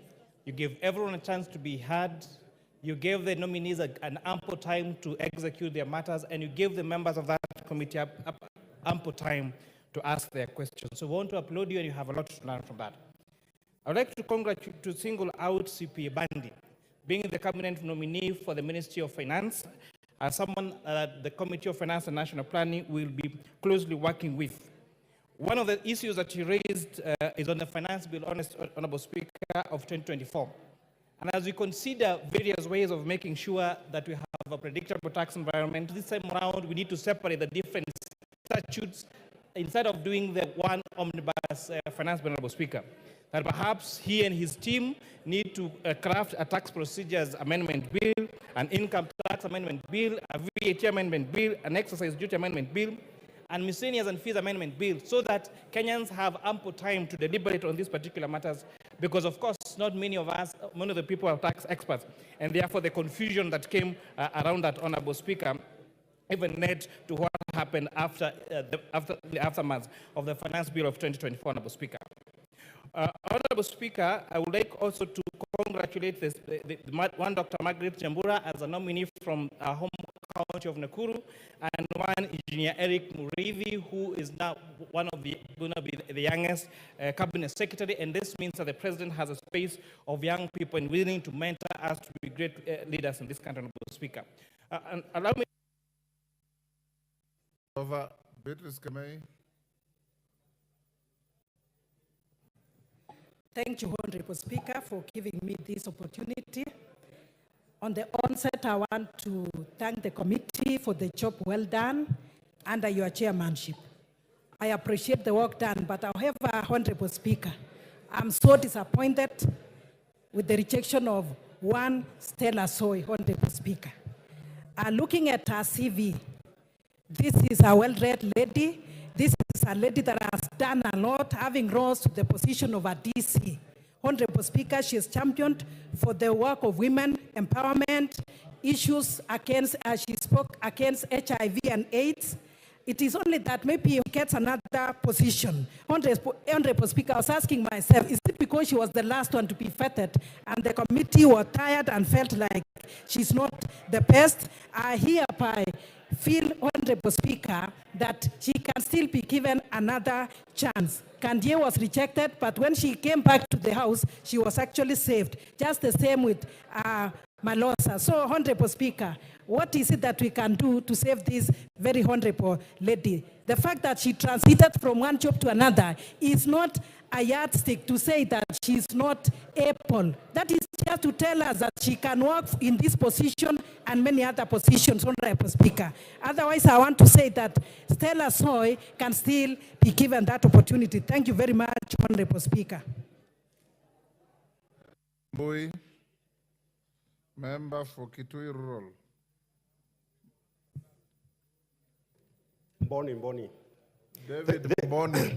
Thank you, Mr. Speaker, for giving me this opportunity to also say one or two things about this report. On the onset, I support the report. Mr. Speaker, let me thank the President for nominating Honorable Mbandi to be the CS National Treasury and Economic Planning, because I know Mbandi is a very honest man, hardworking, and I know he's going to bring changes in the National Treasury. Mr. Speaker, what this country is facing is bad economic policies, bad tax measures, and poor financial management. Mr. Speaker, the first thing which Mbandi should do is to bring reasonable budget. I believe the budget we have been getting is too big, such a way that we have to do a lot of tax measures which impacts negatively to the lives of people. I believe the budget which we have been having, we can do with 30% reduction of the budget, and will be very well in place to move. Mr. Speaker, I also believe that we need to subject the budget estimates to public participation the way we do to finance bill, because there's a lot of wastage in the budget, and we need to introduce auxiliary measures and fiscal consultation so that we can be able to reduce budget and reduce wastage. Things like tea, flowers, unnecessary conferences and trainings should not be really be in a budget. I believe Honorable Mbandi is going to reduce the Passadi cars which were there during the late, the former president, Uhuru, when he was minister. Owen Bayer.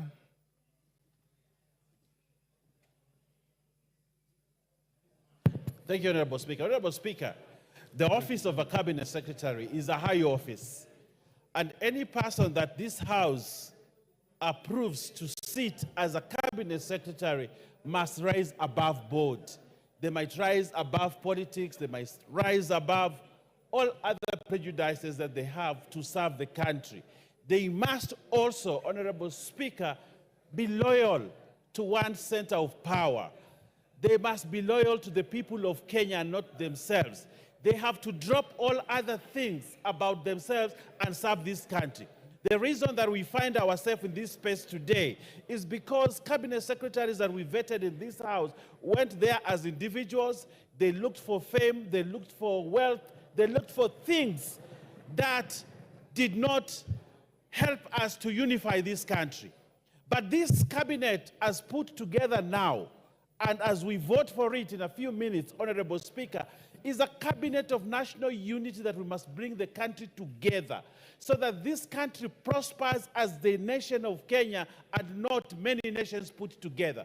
Honorable Speaker, I pray that as we approve these members of the new cabinet, go in there to work for Kenyans. They should not go there to work for their stomachs or work for their tribes or work for their families. They are going in there as cabinet secretary of the government of Kenya for the state of Kenya, and they must serve this country indiscriminately. So, Honorable Speaker, as we take our vote, I want to take a vote today, knowing I'm voting a cabinet that will unify the country, that will serve the country, that they will stop the corruption, that they will stop the opulence, that they will stop being individuals, but serve a country called Kenya. And that's why I will vote today to pass this cabinet. And I hope everybody else, Honorable Speaker, does that. We vote so that we consolidate the... Mbeyu. Thank you, Mr. Speaker. May I take this opportunity, Mr. Speaker, to thank the advisors to the President for coming up with this cabinet. Mr. Speaker, we thank all stakeholders involved in this cabinet. I want to thank your committee, Mr. Speaker, for vetting these nominees. Mr. Speaker, I'll speak because I'm a victim of the gender ministry in this house, and my advice, I'll not speak about Stella. I saw how she went through the vetting. She had no much information about the gender docket, and I'm one leader. Just because I'm a lady, I will not support a lady who would not, and we were really ashamed of this. Mr. Speaker, my advice to the Kenyans, let the advisors look for a person living with a disability to take over the gender docket. Would be fully cabinet formed constitutionally because we have the youth, we have the women, we have the men in this cabinet. Mr. Speaker, we want to congratulate our team from ODM, Honorable Hassan Ali Joho, Honorable Badi, Honorable Wandai, and Honorable Oparanya for being the best in the vetting. Mr. Speaker, you saw the eloquence, the firmness, the confidence Hassan Joho had in this vetting. We want to congratulate him. He has our support and will support all the members in this cabinet today, and we say yes to all the vetted nominees. Thank you, Mr. Speaker. Order, honorable members. Order. Take your seats. Order, honorable members. I thought I would exercise discretion to extend, but I'm advised that this motion takes 3 hours. We've done 3 hours. Order.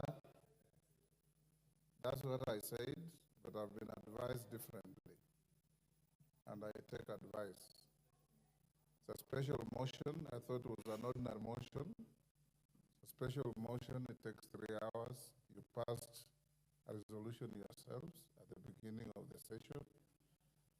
I was given and I approved an amendment to the motion by the member for Vihiga County. She has since come to the chair and told me she has no intention of prosecuting it. And just to confirm,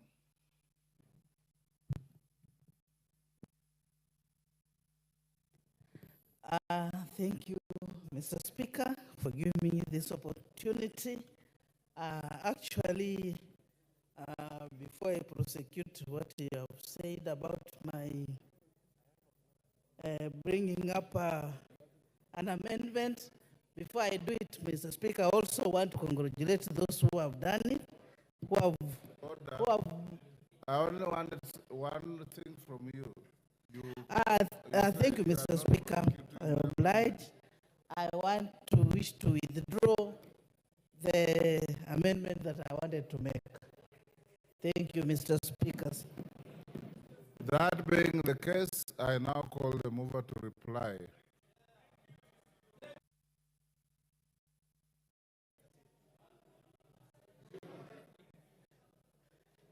Thank you, Honorable Speaker. Honorable Speaker,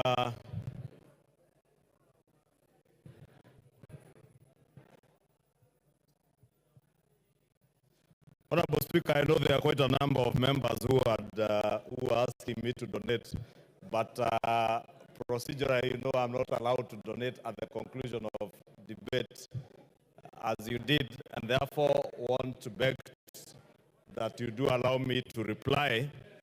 Honorable Speaker, as I thanked the committee in moving, Honorable Speaker, I forgot to thank our staff of the Parliamentary Service Commission, who diligently worked with us at committee stage throughout the sittings from Wednesday evening all the way to this morning. Honorable Speaker, we have very diligent staff members, some who did not sleep for 2 days. Indeed, Honorable Speaker, you know, we would have tabled this motion on Tuesday, but we couldn't because we had to allow our staff members on Monday, at least the afternoon, to take a break. And I must take this opportunity to thank them profoundly for their sacrifice and the time they put in to make sure, under the able leadership of Nicholas Emigen, one of our directors, Honorable Speaker, to make sure that we had the report ready in time. Honorable Speaker, allow me also to thank all the members who have contributed in support and even the differing opinions to this motion for approval of the nominees that have been proposed for approval, and for the rejection of the one nominee, Honorable Speaker, who I said in moving is not an indictment as to her ability to serve in any other capacity. And I would encourage His Excellency the President, should he find another position that this Stella Soy can serve in, and since she's still an officer in government, then he has the prerogative to allow her to serve in any other capacity, Honorable Speaker. Honorable Speaker, let me also note that for the first time, Honorable Speaker, we were able to vet nominees throughout a weekend, and not just throughout a weekend as is customary, Honorable Speaker. I know members, we are accustomed that when we are working over the weekend, we retreat to hotels, but Honorable Speaker, you remember me and yourself committing to the country that upon completion of Bunge Towers, we would utilize more of the space that we have in Parliament. Allow me, Honorable Speaker, to thank you as the chairperson of the Parliamentary Service Commission, that leading by example and in line with the austerity measures being instituted across all arms of government, for the first time, a committee chaired by none other than the chair of the Parliamentary Service Commission, who happens to be our speaker, a committee where both the leadership of the minority and majority sit in, and at least another 4 chairs of committees, besides the other ranking members who serve in this appointments committee. We sat throughout the weekend at County Hall. And County Hall chambers, mini chambers became our home throughout the weekend. We prayed there, worshiped there on Friday for our Muslim brothers. We had a room where our Muslim brothers were praying from. And even on Sunday, those of us like me and yourself, Honorable Speaker, who are Christians, you had your morning mass at 7 a.m. in County Hall. And I had my 10 a.m. 15 minutes break at County Hall. And this is the new spirit, Honorable Speaker. Honorable Speaker, this is the spirit that we want to set for the rest of the other arms of government. That we can have austerity measures where we all retreat and do our work within the precincts of Parliament and other arms of government, because there are many government institutions that we can take advantage of and use to save on the unnecessary expenditure that would otherwise have incurred. Honorable Speaker, lastly, Honorable Speaker, let me thank all these nominees, including the gentleman and honorable member for Ugunja constituency and minority leader, the Honorable MATIANG'I, the Honorable John Buddy, who is now destined to take over upon approval by this House, if you agree to approve our National Treasury. Honorable Speaker, these are extraordinary times that call for extraordinary men to the service of their nation. The Honorable MATIANG'I, the Honorable John Buddy are among us here as colleagues. Should we and when we approve this motion, Honorable Speaker, these two honorable members will go now to join the executive. I want to speak to the Honorable MATIANG'I, who is here, because John Buddy is here. When you get to the other side, the Honorable John MATIANG'I, and the Honorable John Buddy, when you do get to the other side, remember, this is a house that has vetted you, and if we approve you, that has approved you. You will not be going to the other side in the executive to serve these members of parliament. But these members of parliament represent the people of Kenya. Please go and serve the people of Kenya. Serve them diligently, fairly. Ensure that the last mile connectivity program is rolled out across the country without favor, without discrimination, and knowing where you are coming from, Honorable MATIANG'I. Know that there are parts of this country that have been marginalized over the years. No, it may be fashionable for the leader of majority, because of the region I come from, to speak about one man, one vote, one shilling. But remember, as I speak about one man, one vote, one shilling, there are corners of this republic where young children and even people who are my age have never seen electricity in their homes. There are places in this country, Honorable MATIANG'I. My constituency, Kikuyu, is at 85 to 87% connectivity. Baringo County as a whole is at 35% connectivity. Marsabit County, parts of Luo Nyanza, because of, it is true, parts of Luo Nyanza, people have never seen electricity. There are parts of Luo Nyanza, Honorable Speaker, I have been to, where if you go to Suba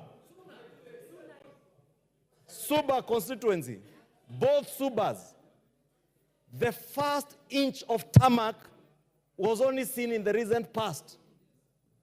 These are injustices John Buddy, now coming from Suba constituency, must bring to an end. We must serve this country as leaders who know that we are serving one people in one country that is indivisible. We must never allow again politics and parochial politics to divide our people. Honorable Speaker, if you look at what is happening today in the United Kingdom, If you see what is happening today in the United Kingdom, Honorable Speaker, we were a colony of the Great Britain or the United Kingdom. Honorable Speaker, if you see what is happening in the United Kingdom today, dear Kenyans, you will know that any country can get lost at the fraction of a second. What's your point of order? Honorable Speaker, when the Honorable Junet wants to inform me. No, it's not Junet. The Honorable Ado has a point of order to begin with. Ado? You have the mic. Thank you, Speaker. The words of the majority leader are really, really touching. But is that the reality on the ground in Kenya? The inequality, lack of equity is there. So let's not just make it lip service. What is out and of order? That's my point of order, Mr. Ado, what Speaker. is out of order? That is my point of order, Mr. Speaker. Okay. Honorable Ado, that is not a point of order. Yes, Junet. Mr. Speaker, I am very happy that the majority leaders allowed me to inform you. Mr. Speaker, the majority leader has spoken that the ministers must serve the country. Because in this country now we are suffering. Because we have a deputy president who's serving only one region, Mr. Speaker. And the region I come from are almost thinking of having their own deputy also. Order. Can we have people who are serving the country in totality, Mr. Speaker? Order.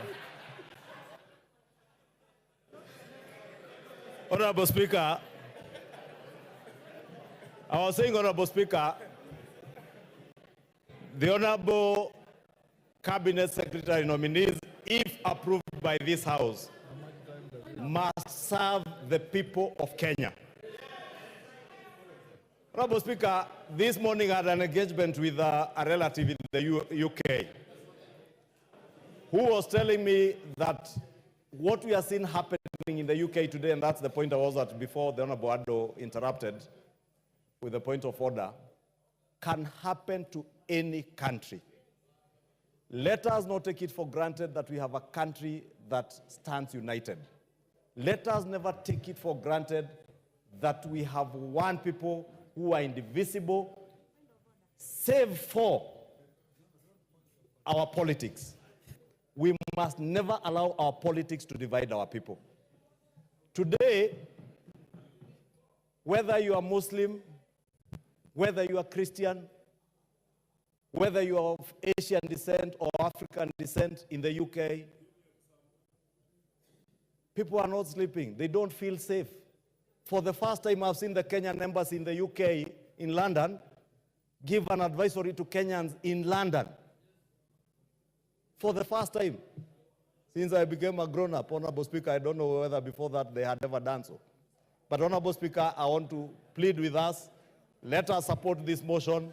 Let us send out these gentlemen and ladies to serve the people of Kenya, and as they serve the people of Kenya, to remember to serve them with the highest degree of integrity, with decorum, and with respect to the people of Kenya. I beg to reply and beg for your support. Order, honorable members. Take order. Betsimba, take your seat. Who does she want to inform? The debate is over. Honorable members, I want now to put the question. One, before I do that, if Honorable Mbadi and Wandai are in the chamber, let them stay at the back. We'll allow them in after the vote. They cannot vote in their own course. Number two, you'll have two votes.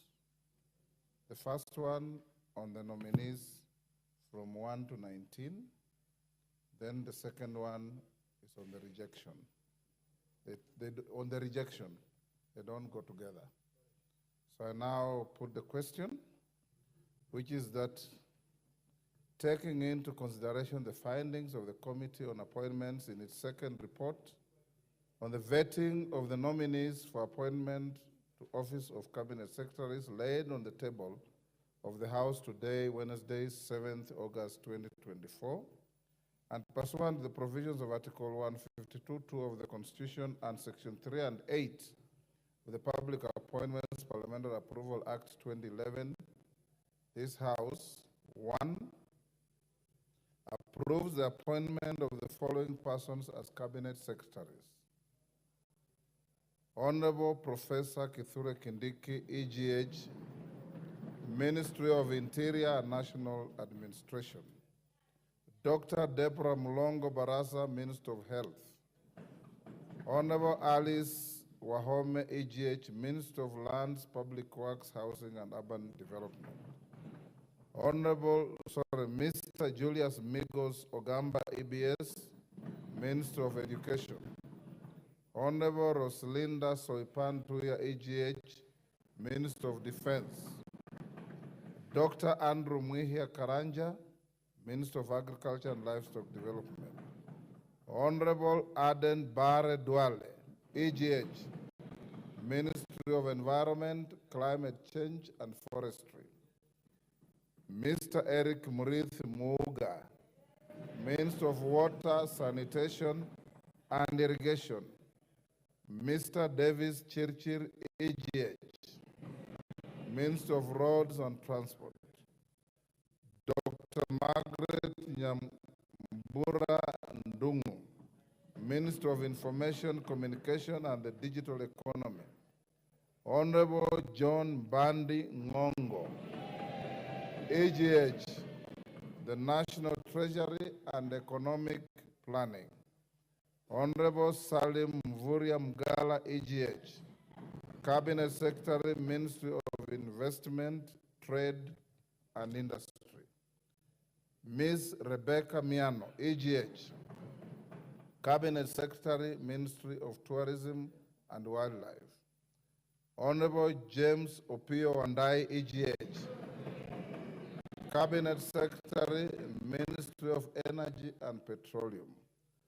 Honorable Onesimus Kipchumba Murkomen, EGH, Cabinet Secretary, Minister of Youth Affairs, Creative Economy and Sports.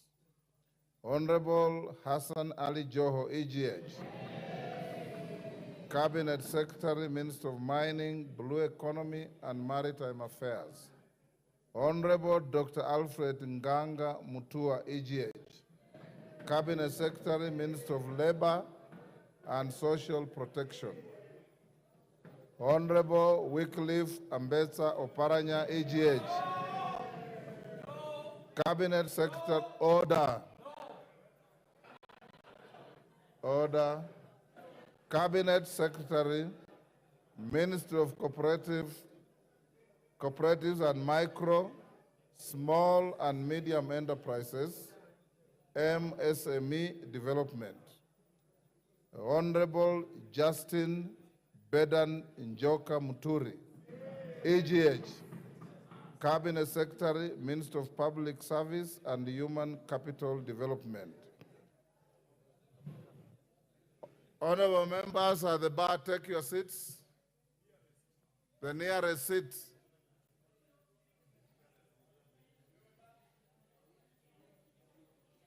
The nearest seat. Nguna, that is not the real seat you are going to. Order, honorable members. Is Honorable Mbandi in the house? Where is he?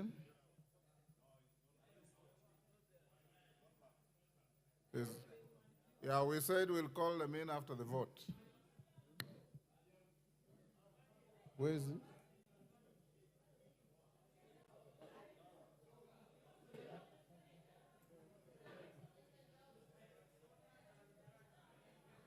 He will hold on out there. So having called all those 19 names, now I put the question as members of that opinion say aye. Will those of the contrary opinion say nay? The ayes have it. Order. 2, rejects the appointment of Ms. Stella Soy Langat, as the Cabinet Secretary, Minister of Gender, Culture, the Arts and Heritage. As members of that opinion say aye. Will those of the contrary opinion say nay? The ayes have it.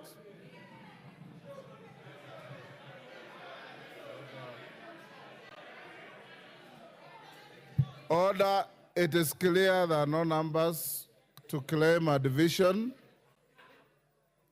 Honorable members, you may now call in your colleagues who are exiting. Order.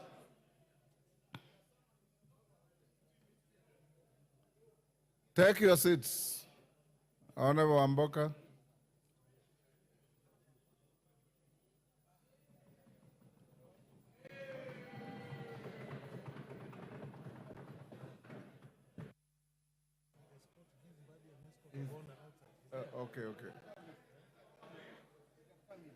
Okay.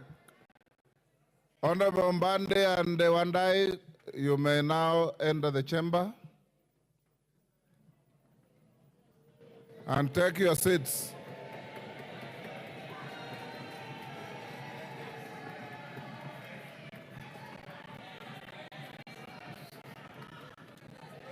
No, they are not.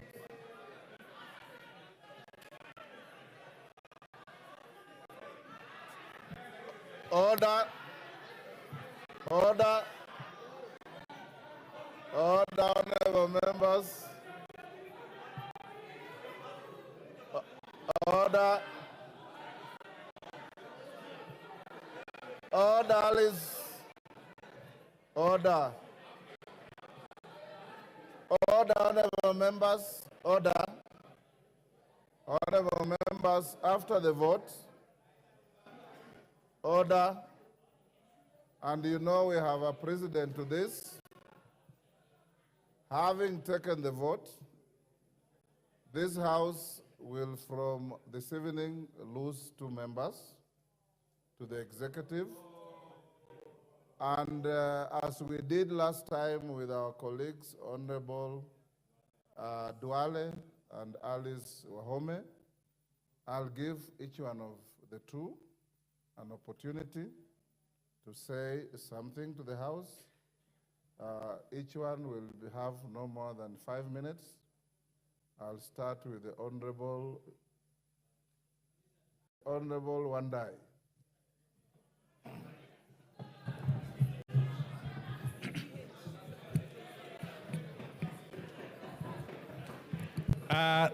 Thank you very much, the Honorable Speaker. Honorable members, allow me, following the communication by the Honorable Speaker, to say a few things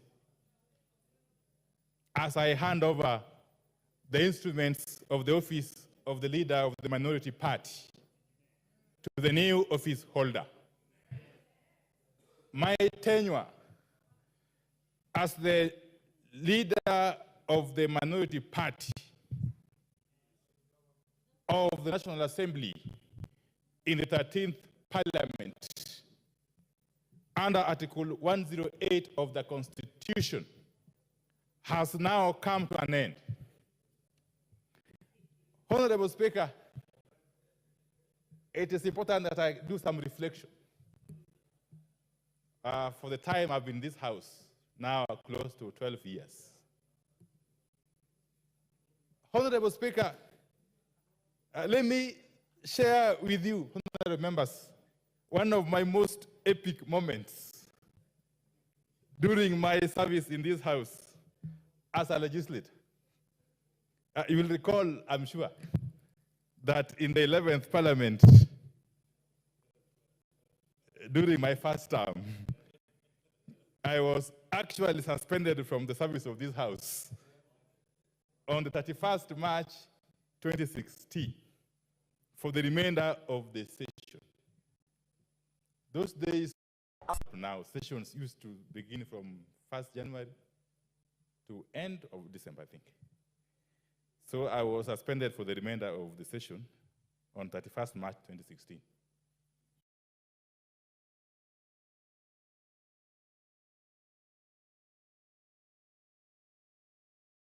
of the decision of the House. Now, this prompted the House, that's the most important point really here. This prompted the House to re-examine the provisions of our standing orders. And following extensive consideration of the matter by the Committee of Powers and Privileges, and incorporating the guidance of the courts, it was recommended that the National Assembly standing orders be reviewed to accord a member accused of breach of parliamentary privilege fair hearing and to cure the unequal treatment of the same offense at different times of the session. Consequently, a standing order 110B was introduced to provide for an elaborate process for appeal against the suspension, and standing order 111 was amended to provide for a maximum period of suspension of 90 days. Therefore, on a positive note, this incident has significantly contributed to the jurisprudence of this august House. Honorable Speaker, for close to 2 years of my service as leader of the minority party in this parliament, I have continuously championed the minority position on issues under consideration and helped to some extent contribute to the legislative process through open engagement. From time to time and whenever necessary, I have had to consult and strike compromises with the majority party in the best interest of the public. Indeed, as with any other office holder, during the discharge of their duty, milestones have been achieved.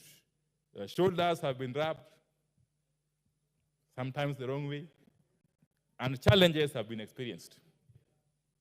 Honorable Speaker, I wish to acknowledge the immense support of the parliamentary staff during my approximately 12 years of service in this House. Your office, Mr. Speaker, and that of the clerk, Mr. Samuel Njoroge, have been very instrumental in the legislative process through impartial professional guidance and administrative facilitation. For this, I will forever be truly indebted to these officers and the very hardworking officers. In addition, I wish to appreciate my able staff who work closely with me. I wish them all the best, and I will forever again remain indebted for their support. Asanteni sana. Honorable Speaker, President John F. Kennedy of the US said during an address in the Assembly Hall at the Polskach in Frankfurt in 1963, and I quote, "Change is the law of life, and those who look only to the past or the present are certain to miss the future." Honorable Speaker, allow me to express my special gratitude to my party leader, the Right Honorable Raila Amolo Odinga. Baba, for enabling my appointment as the leader of the minority party in September 2022. I am also grateful to the membership of the minority party for their support and cooperation during the close to 2 years of service as the leader of the minority party. Honorable Speaker, I cannot end without thanking the President of the Republic of Kenya.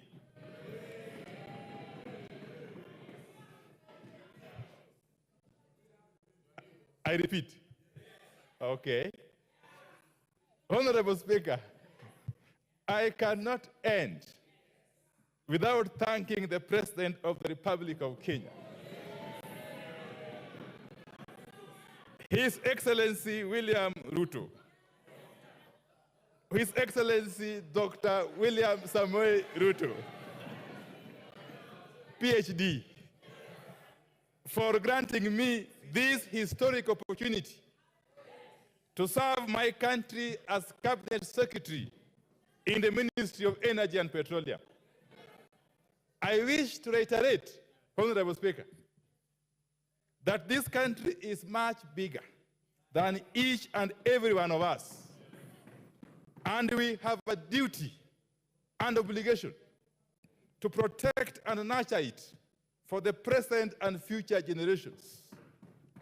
Honorable Speaker, I take this opportunity to congratulate my very able successor, the Honorable Junet Mohammed, MP, as he takes over the office of the leader of the minority party. Honorable Speaker, you will agree with me that Honorable Mohammed, who completes his tenure as the minority party whip today, has with legendary humor and wit effectively discharged his role to the House and to the party. Honorable Mohammed, to you now. This is not an opportunity for you to fill my shoes. It is an opportunity to take this role to greater heights in different shoes if need be. I wish you all the best in your new assignment.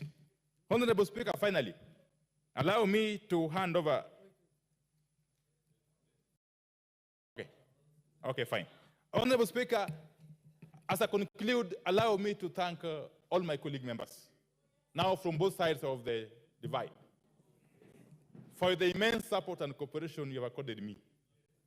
And I want to assure you that as I transit to the executive, my doors shall remain open.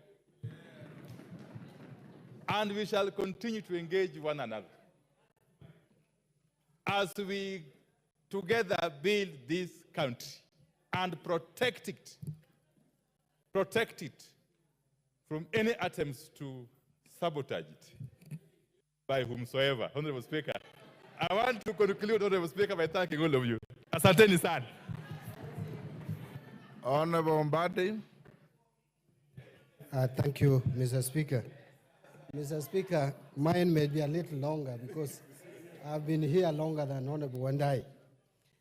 But Honorable Speaker, allow me to start by saying that today, as I make this final contribution on the floor of this Honorable House, with a lot of humility, gratitude, and honor, I want to give special thanks to the Almighty God, who gave me the energy and the noble commitment to stay focused on my role as Suba South MP for nearly 2 decades.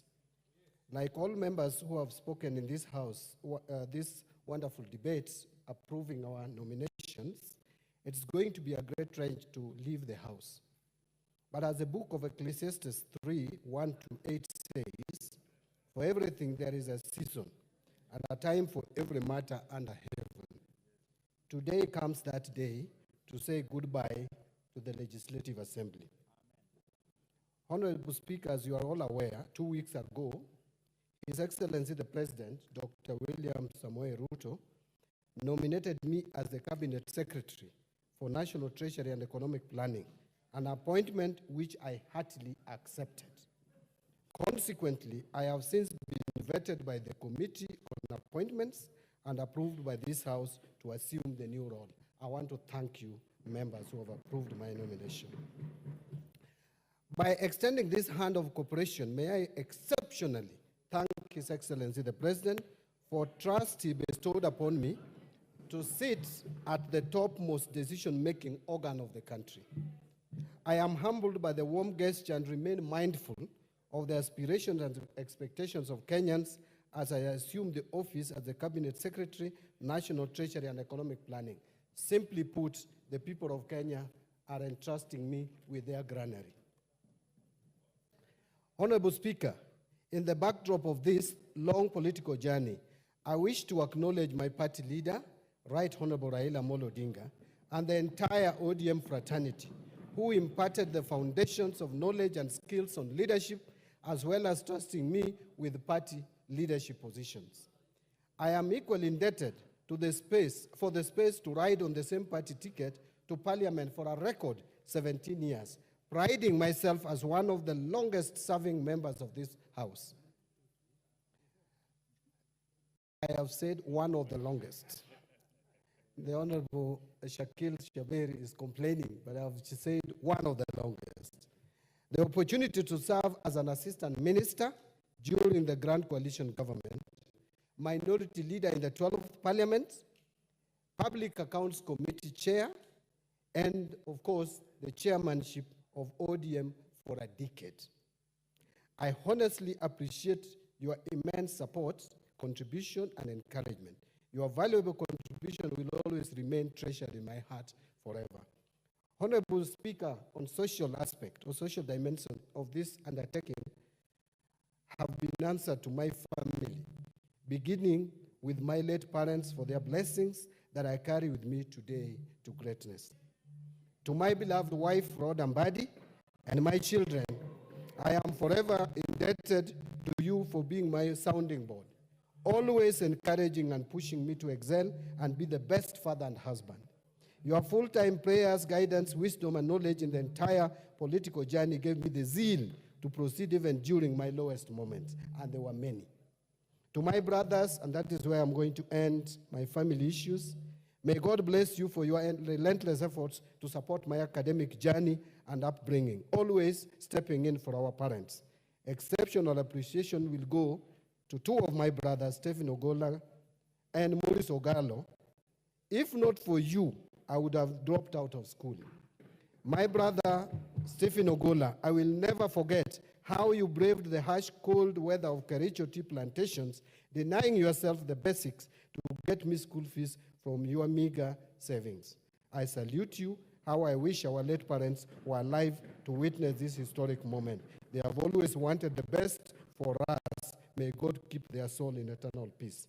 And to the people of Suba South, I am deeply conscious of the fact that the thrust of dynamic debates and my parliamentary standing on the relevant issues was planted in me at a time of curious and unrelenting search for leadership position by you, my constituents, for 3 terms. I am grateful for the opportunity to serve you as your member of parliament for 15 years. Thank you for your support, organic love, and for ensuring that I won with increased majorities over the years.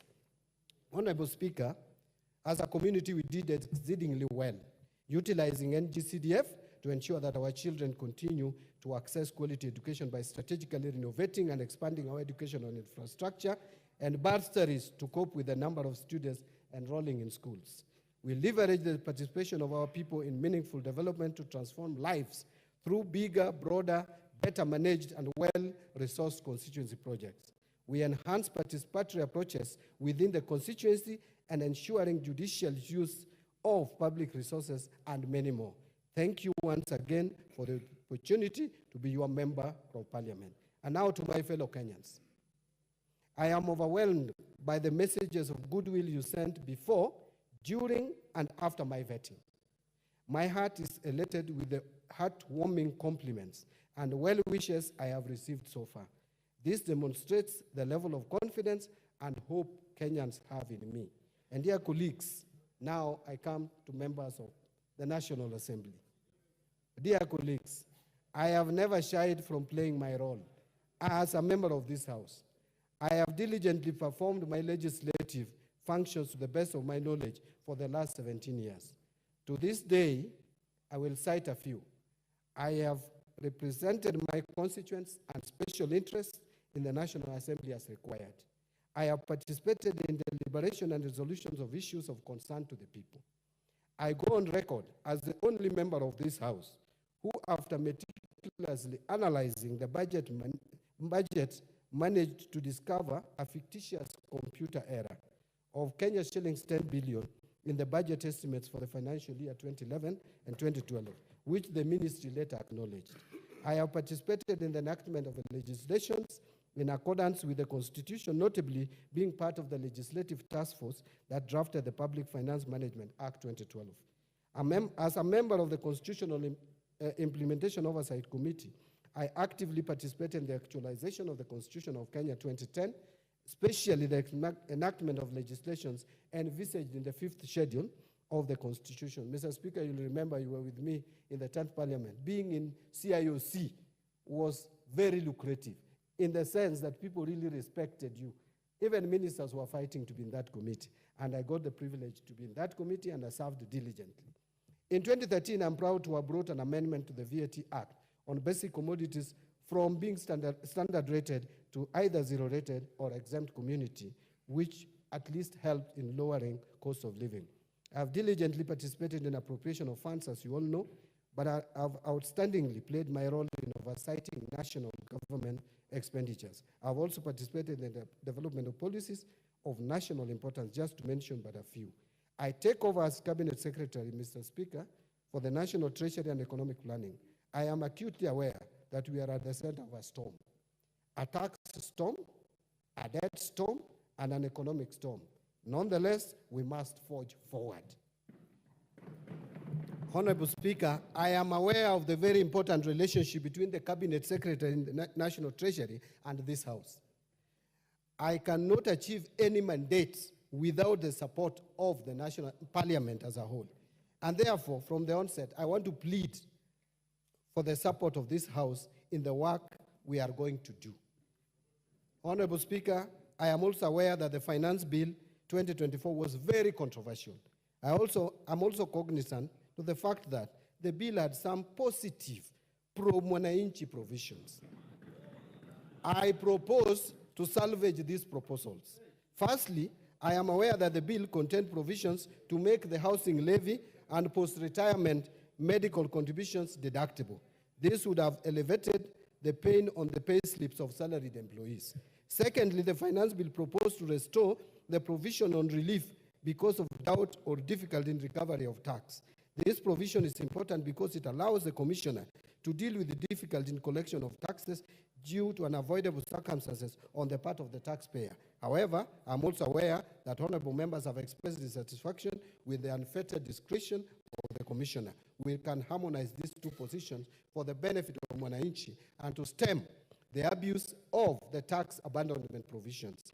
Additionally, the bill was that was also amended by the House Committee, or proposed for amendment, to extend the tax amnesty program as was contained in Section 37E of the Tax Procedures Act for a further 1 year. This is a quick win for both the taxpayer and the government. The government will continue to recover and collect taxes. Give him the mic. Actually almost done, Mr. Speaker. I think I have one and a half pages, if you don't mind. Further, the Departmental Committee on Finance and National Planning had proposed amendments to make ETIMs workable for small-scale farmers and businesses. We have opportunity to leverage on this good idea. Finally, we need to devise methods of expanding the tax base with a view to collecting taxes from the traditionally hard to collect sectors in line with the national tax policy. This is an important strategy to protect existing businesses from overtaxation. We must protect the goose that lays the golden egg as we find other geese to lay more eggs. Honorable Speaker, I am also aware that there have been concerns relating to the difficulty of doing business in this country. I intend to work with the Planning Department and other government departments and all the relevant stakeholders to review data and legislation with a view to enhancing the ease of doing business in Kenya. I am very passionate about the management of the Kenya Revenue Authority, Mr. Speaker. The first and most important aspect is that we must employ the principles of corporate governance in the management of KRA, just like any other corporate body. There should be a distinction between the role of the chairperson of the board as a whole, and the Commissioner General as the CEO and the management officers of KRA. Honorable Speaker, additionally, during the vetting, I spoke about recruitment of competent officers at the Kenya Revenue Authority. I favor the policy where graduate trainees were recruited and trained both in class and on job. We need to restore policies that worked at the Kenya Revenue Authority before. Mr. Speaker, and this is my last page, honorable members. Honorable Speaker, with regards to Article 223 of the Constitution, I've been very vocal. As you are aware, I did propose an amendment to the Public Finance Management Act with a view to establishing some checks and balances of the use of this article. The bill did not proceed. However, I intend to ensure the prudent use of Article 223 of the Constitution in the overall fiscal framework. I am convinced that if we manage our debt and the application of Article 223 of the Constitution, we will have better balanced budgets. We may not need to overtax because we will have reduced expenditure side of the budget, and this article will not be misused during my tenure at the National Treasury. Honorable Speaker, I seek the support of this House as we seek to improve the economic environment for the better of all Kenyans. As I exit the place, I have called home for the last 17 years, Mr. Speaker. I live with my head high that I left an indelible mark in the history of this House. The strongest feeling I have today in this last speech is gratitude. That is gratitude for the opportunities that I have had and for many people I have served with, but most importantly, for the many moments of connection and witness to the lives of others, which I believe is the deepest privilege of public life. Mr. Speaker, before I say my final word, I want to thank all of us. I interacted with almost every member of this House in one way or the other. And Mr. Speaker, I would tell you that I enjoyed working with members of Parliament from across the aisle. I am one person who has very strong opinions, and members know. But we do it with decorum and with respect, because Kenya belongs to all of us. I want to thank the leadership of the majority, the Honorable Kimani Ichung'wah, who is my friend and a professional colleague. At times, we didn't agree a lot, but outside the chambers, we were always friends, Mr. Speaker. He's one person who knows where I live and knows my children and wife, because we are friends. Honorable Owen Baya learned a lot from me, and you will continue to learn even in the executive. I wish when I'm leaving the executive, you also join the executive at one stage. And of course, the whip, this whip, I got him from the streets and mentored him to become who he is, Mr. Speaker. From the minority side, my successor as minority leader, Honorable Pio Wandai, you have done well in that office. And I want to thank you that even though it was very difficult to work with someone, you have succeeded, but we managed to strike a balance. And I want to thank all of you. Of course, Honorable Junet, we have come a long way. You know what we have gone through. I would not want to disclose in this House, but we have faced a lot of challenges. Mr. Speaker, to you, I want to be grateful to you again, once more. We have interacted a lot. We started in the opposition, working together. Of course, I found you in the government. Then we worked in the opposition. When we were facing a lot of frustration, Mr. Speaker, you remember, one time I had to save you up there when some MPs wanted to kill you. And Mr. Speaker, I did my best to save you. But today, interestingly, we are finding ourselves somewhere again. So I just strangely, one of those who attacked me is in this House. Yes. And it's a lady. But in the spirit of forgiveness, Mr. Speaker, I want to just conclude by... And she's my very good friend, I must say. I want to give a parting shot. Mr. Speaker, if by any chance I offended anyone of you, all members, through my actions, I kindly ask for forgiveness. Equally, for all those who wronged me, I forgive you. And by the way, I don't even see. None of you actually wronged me. So, but if there is any who I may have forgotten, I forgive you. Thank you very much. Mr. Speaker, it's a very emotional moment. Imagine a place you have called home for 17 years, continuously. Now you are leaving to another uncharted waters. May I pray that God bless Kenya and God bless National Assembly of the Republic of Kenya. Thank you. Honorable members, I don't want to open any debate on this. On order, on behalf of the House, I'll give the leader of minority incoming 2 minutes and the leader of majority 2 minutes. If we open debate, each one of you has accolades for your colleagues.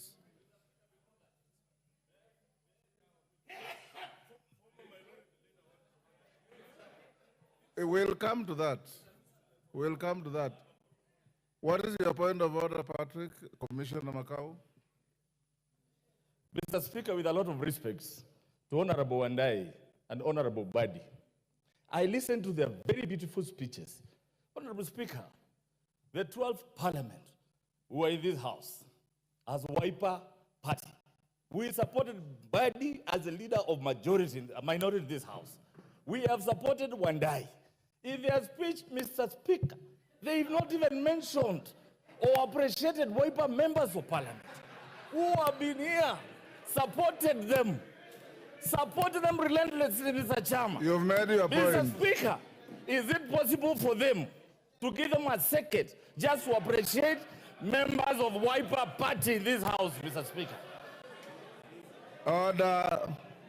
Honorable Makau. Honestly. Commissioner Makau, take your seat. Order, honorable members. Honorable Makau. In law we say, expressio unius est excluso alteras. Meaning, expressio unius est excluso alteras. To specify one is to exclude another. So for them not to have mentioned you is neither here nor there. Don't solicit to be mentioned.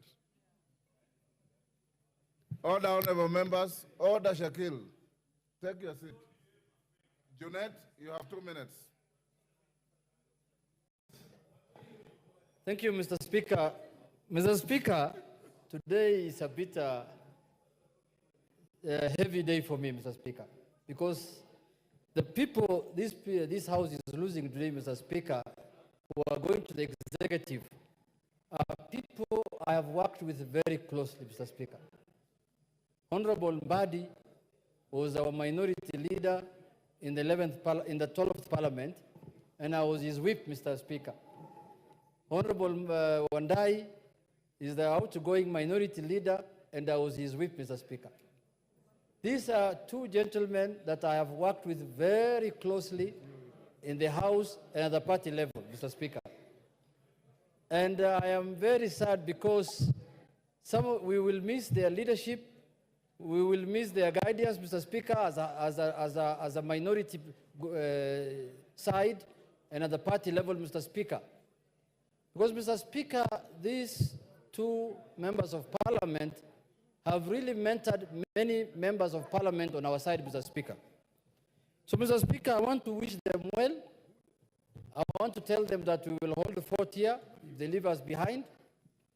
Mr. Speaker, Honorable Mbadi is a amazing person, Mr. Speaker. Mr. Speaker, Mbadi has been the chairman of our party for the last 10 years. And he has guided this party in a manner that there were very little disputes, Mr. Speaker, in the party. And for members of a huge party like ODM, a national party like ODM, to have faith in someone, Mr. Speaker, it means a lot. It tells you what kind of a leader he is, Mr. Speaker.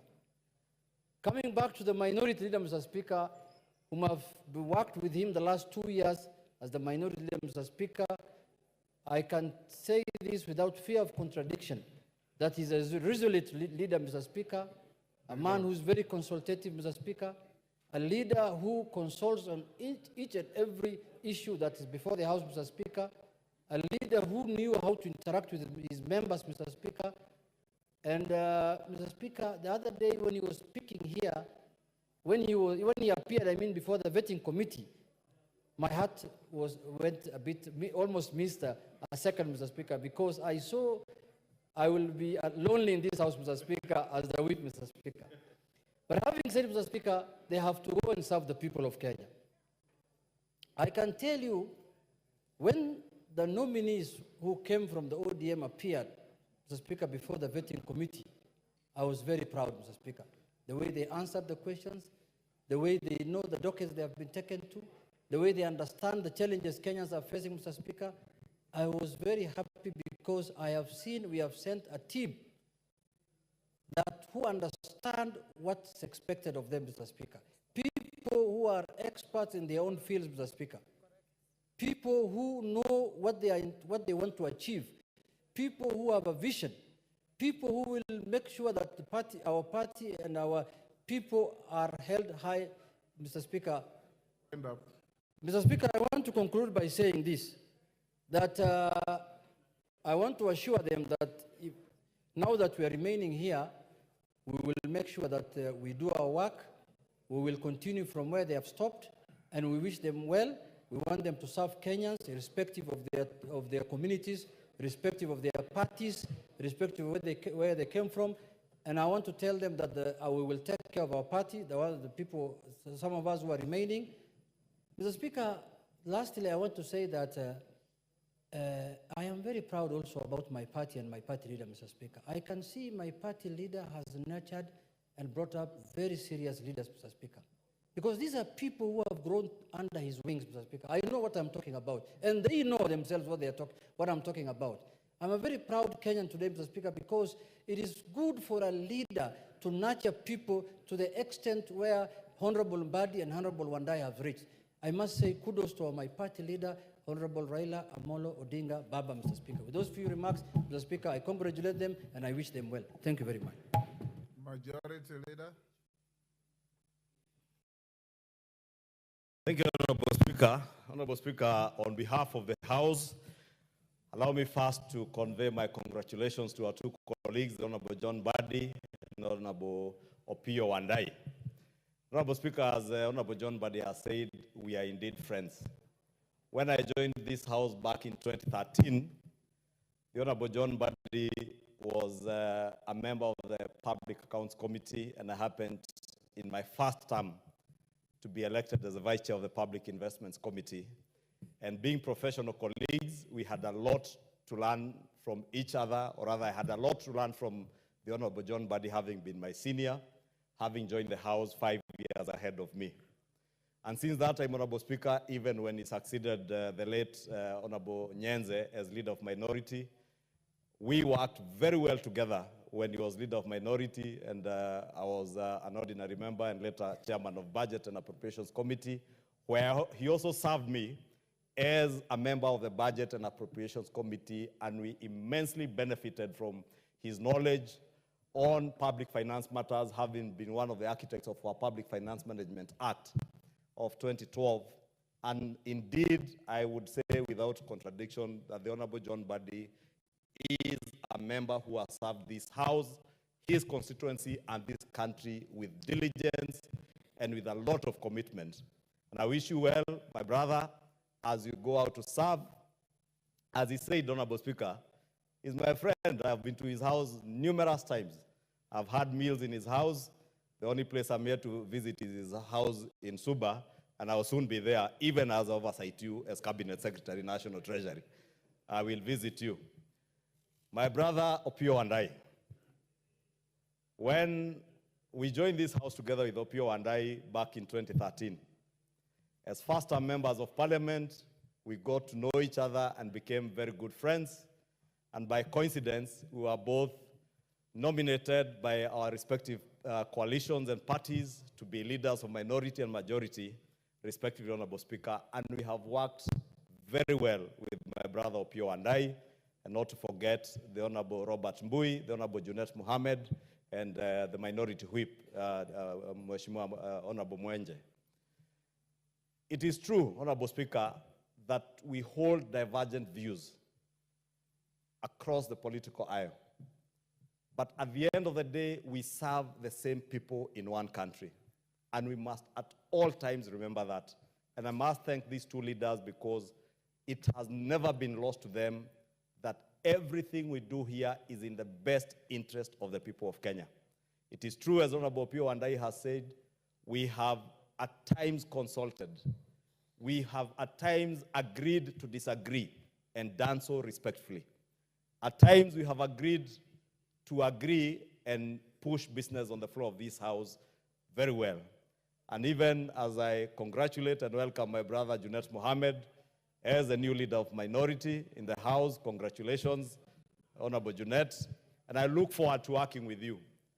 in the best interest of the people of Kenya. Honorable Speaker, as these two honorable members depart from this house, one after 17 years, the other one after 12 years, you go out now to serve in the executive. We shall remain here as your friends, but to oversight you. You go out to serve the people of Kenya, but we represent those people that you are going out to serve. We shall oversight you without fear, without favor, whether you came from this house or you are among those of your colleagues who are coming from the private sector. And Honorable Speaker, as I conclude, allow me to take this opportunity to thank His Excellency the President for seeing beyond our political divide, for putting the nation ahead of all our political inclinations, Honorable Speaker. Difficult times like this our country is going through economically, difficult times as the world is going through, Honorable Speaker, I was saying earlier, if you look at all corners of the world, from the far east to Asia, to the west in Europe, and the UK, as I mentioned, the whole world looks like is in turmoil.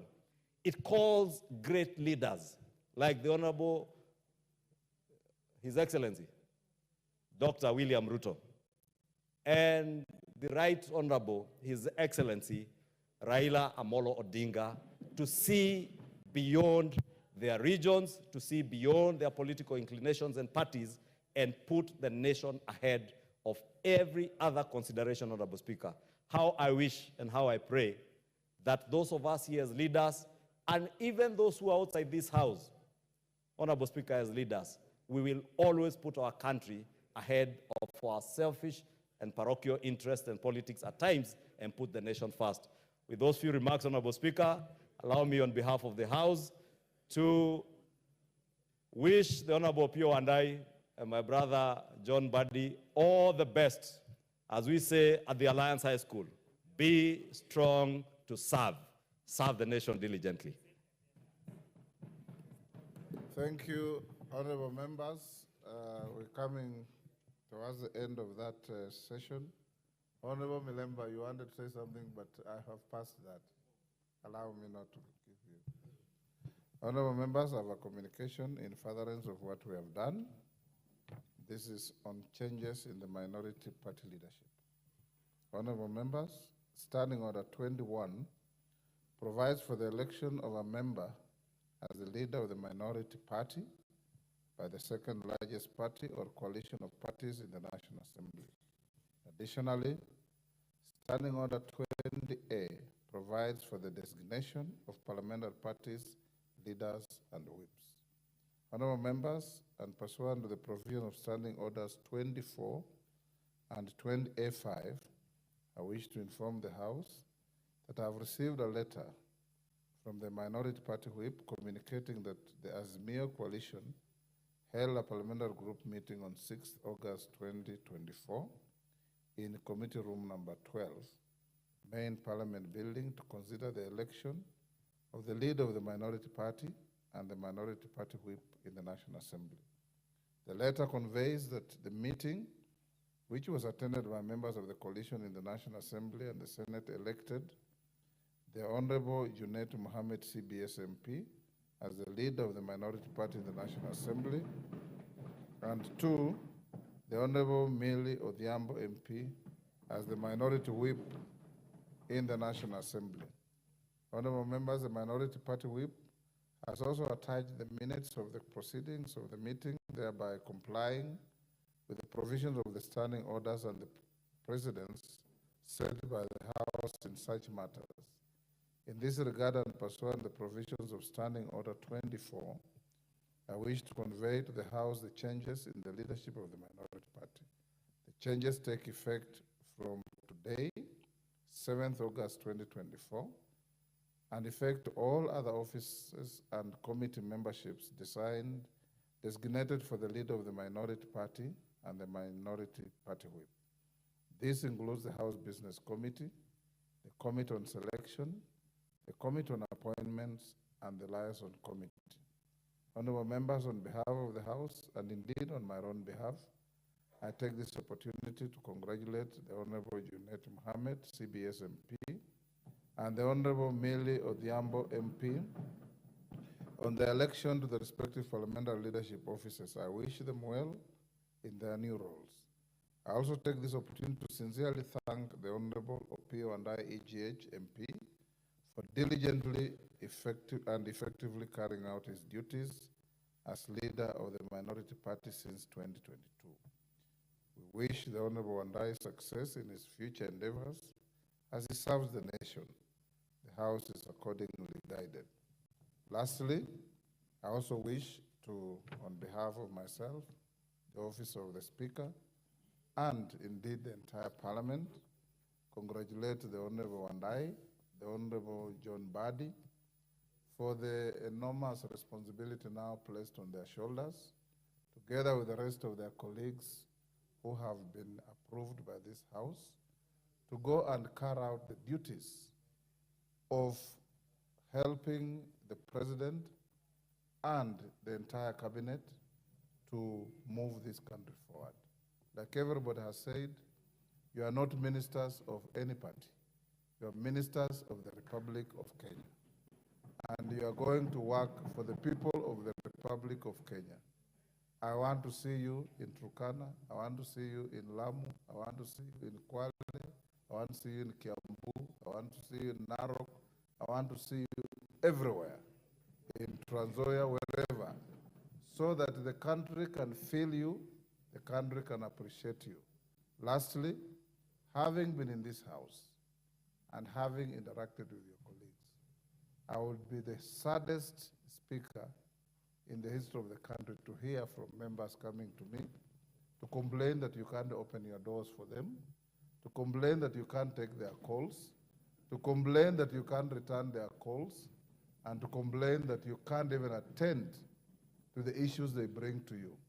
Because you, more than anybody else, know what members of Parliament go through. And you know what to do in response to issues that they require. So go out there and set the pace. Mend those cabinet ministers who have not had the opportunity to come to this House on how you can all deal with members of Parliament as they legislate, represent, and oversight you. Thank you very much, and I wish you well. And from here, I advise you that you go to whichever offices you came from, write your letters of resignation as members of Parliament, and deliver them to the office of the Speaker. I wish you well.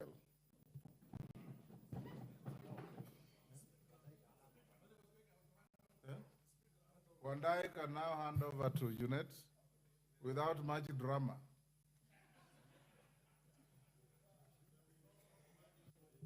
Okay, thank you very much, Honorable Speaker. My singular duty now really is to do the handover, but I'd reserved this other aspect to this particular moment to heartily thank the people of Ugunja for having bestowed on me the honor of electing me 3 consecutive times to serve them, indeed as their maiden MP. I want to pray that the Almighty God guides the people of Ugunja in identifying my successor moving forward. Let me therefore take this chance, Honorable Speaker, to hand over this file to the incoming leader of the minority party as his starter pack. It carries, among other items, a brief detailing of the pending business in this House and the business that came from this House but is now pending in the Senate. The pending business in the pack includes 8 bills conceived by the National Dialogue Committee, NADCO, for consideration by Parliament, which are currently at different stages in the 2 houses. I wish to acknowledge that the IBC Amendment Bill 2024 has since been assented to and is now law. I urge the House to fast-track the consideration of the remaining bills so as to ensure that all the issues of concern that were presented to the NADCO by the people of Kenya are comprehensively addressed. Thank you very much. Karibu sana. Thank you, honorable members.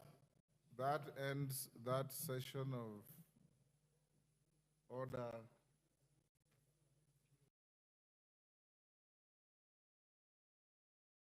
Order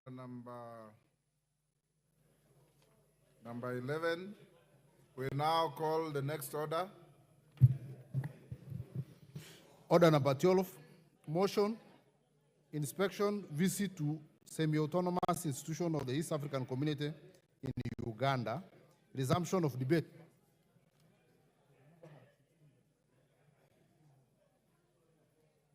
Honorable members,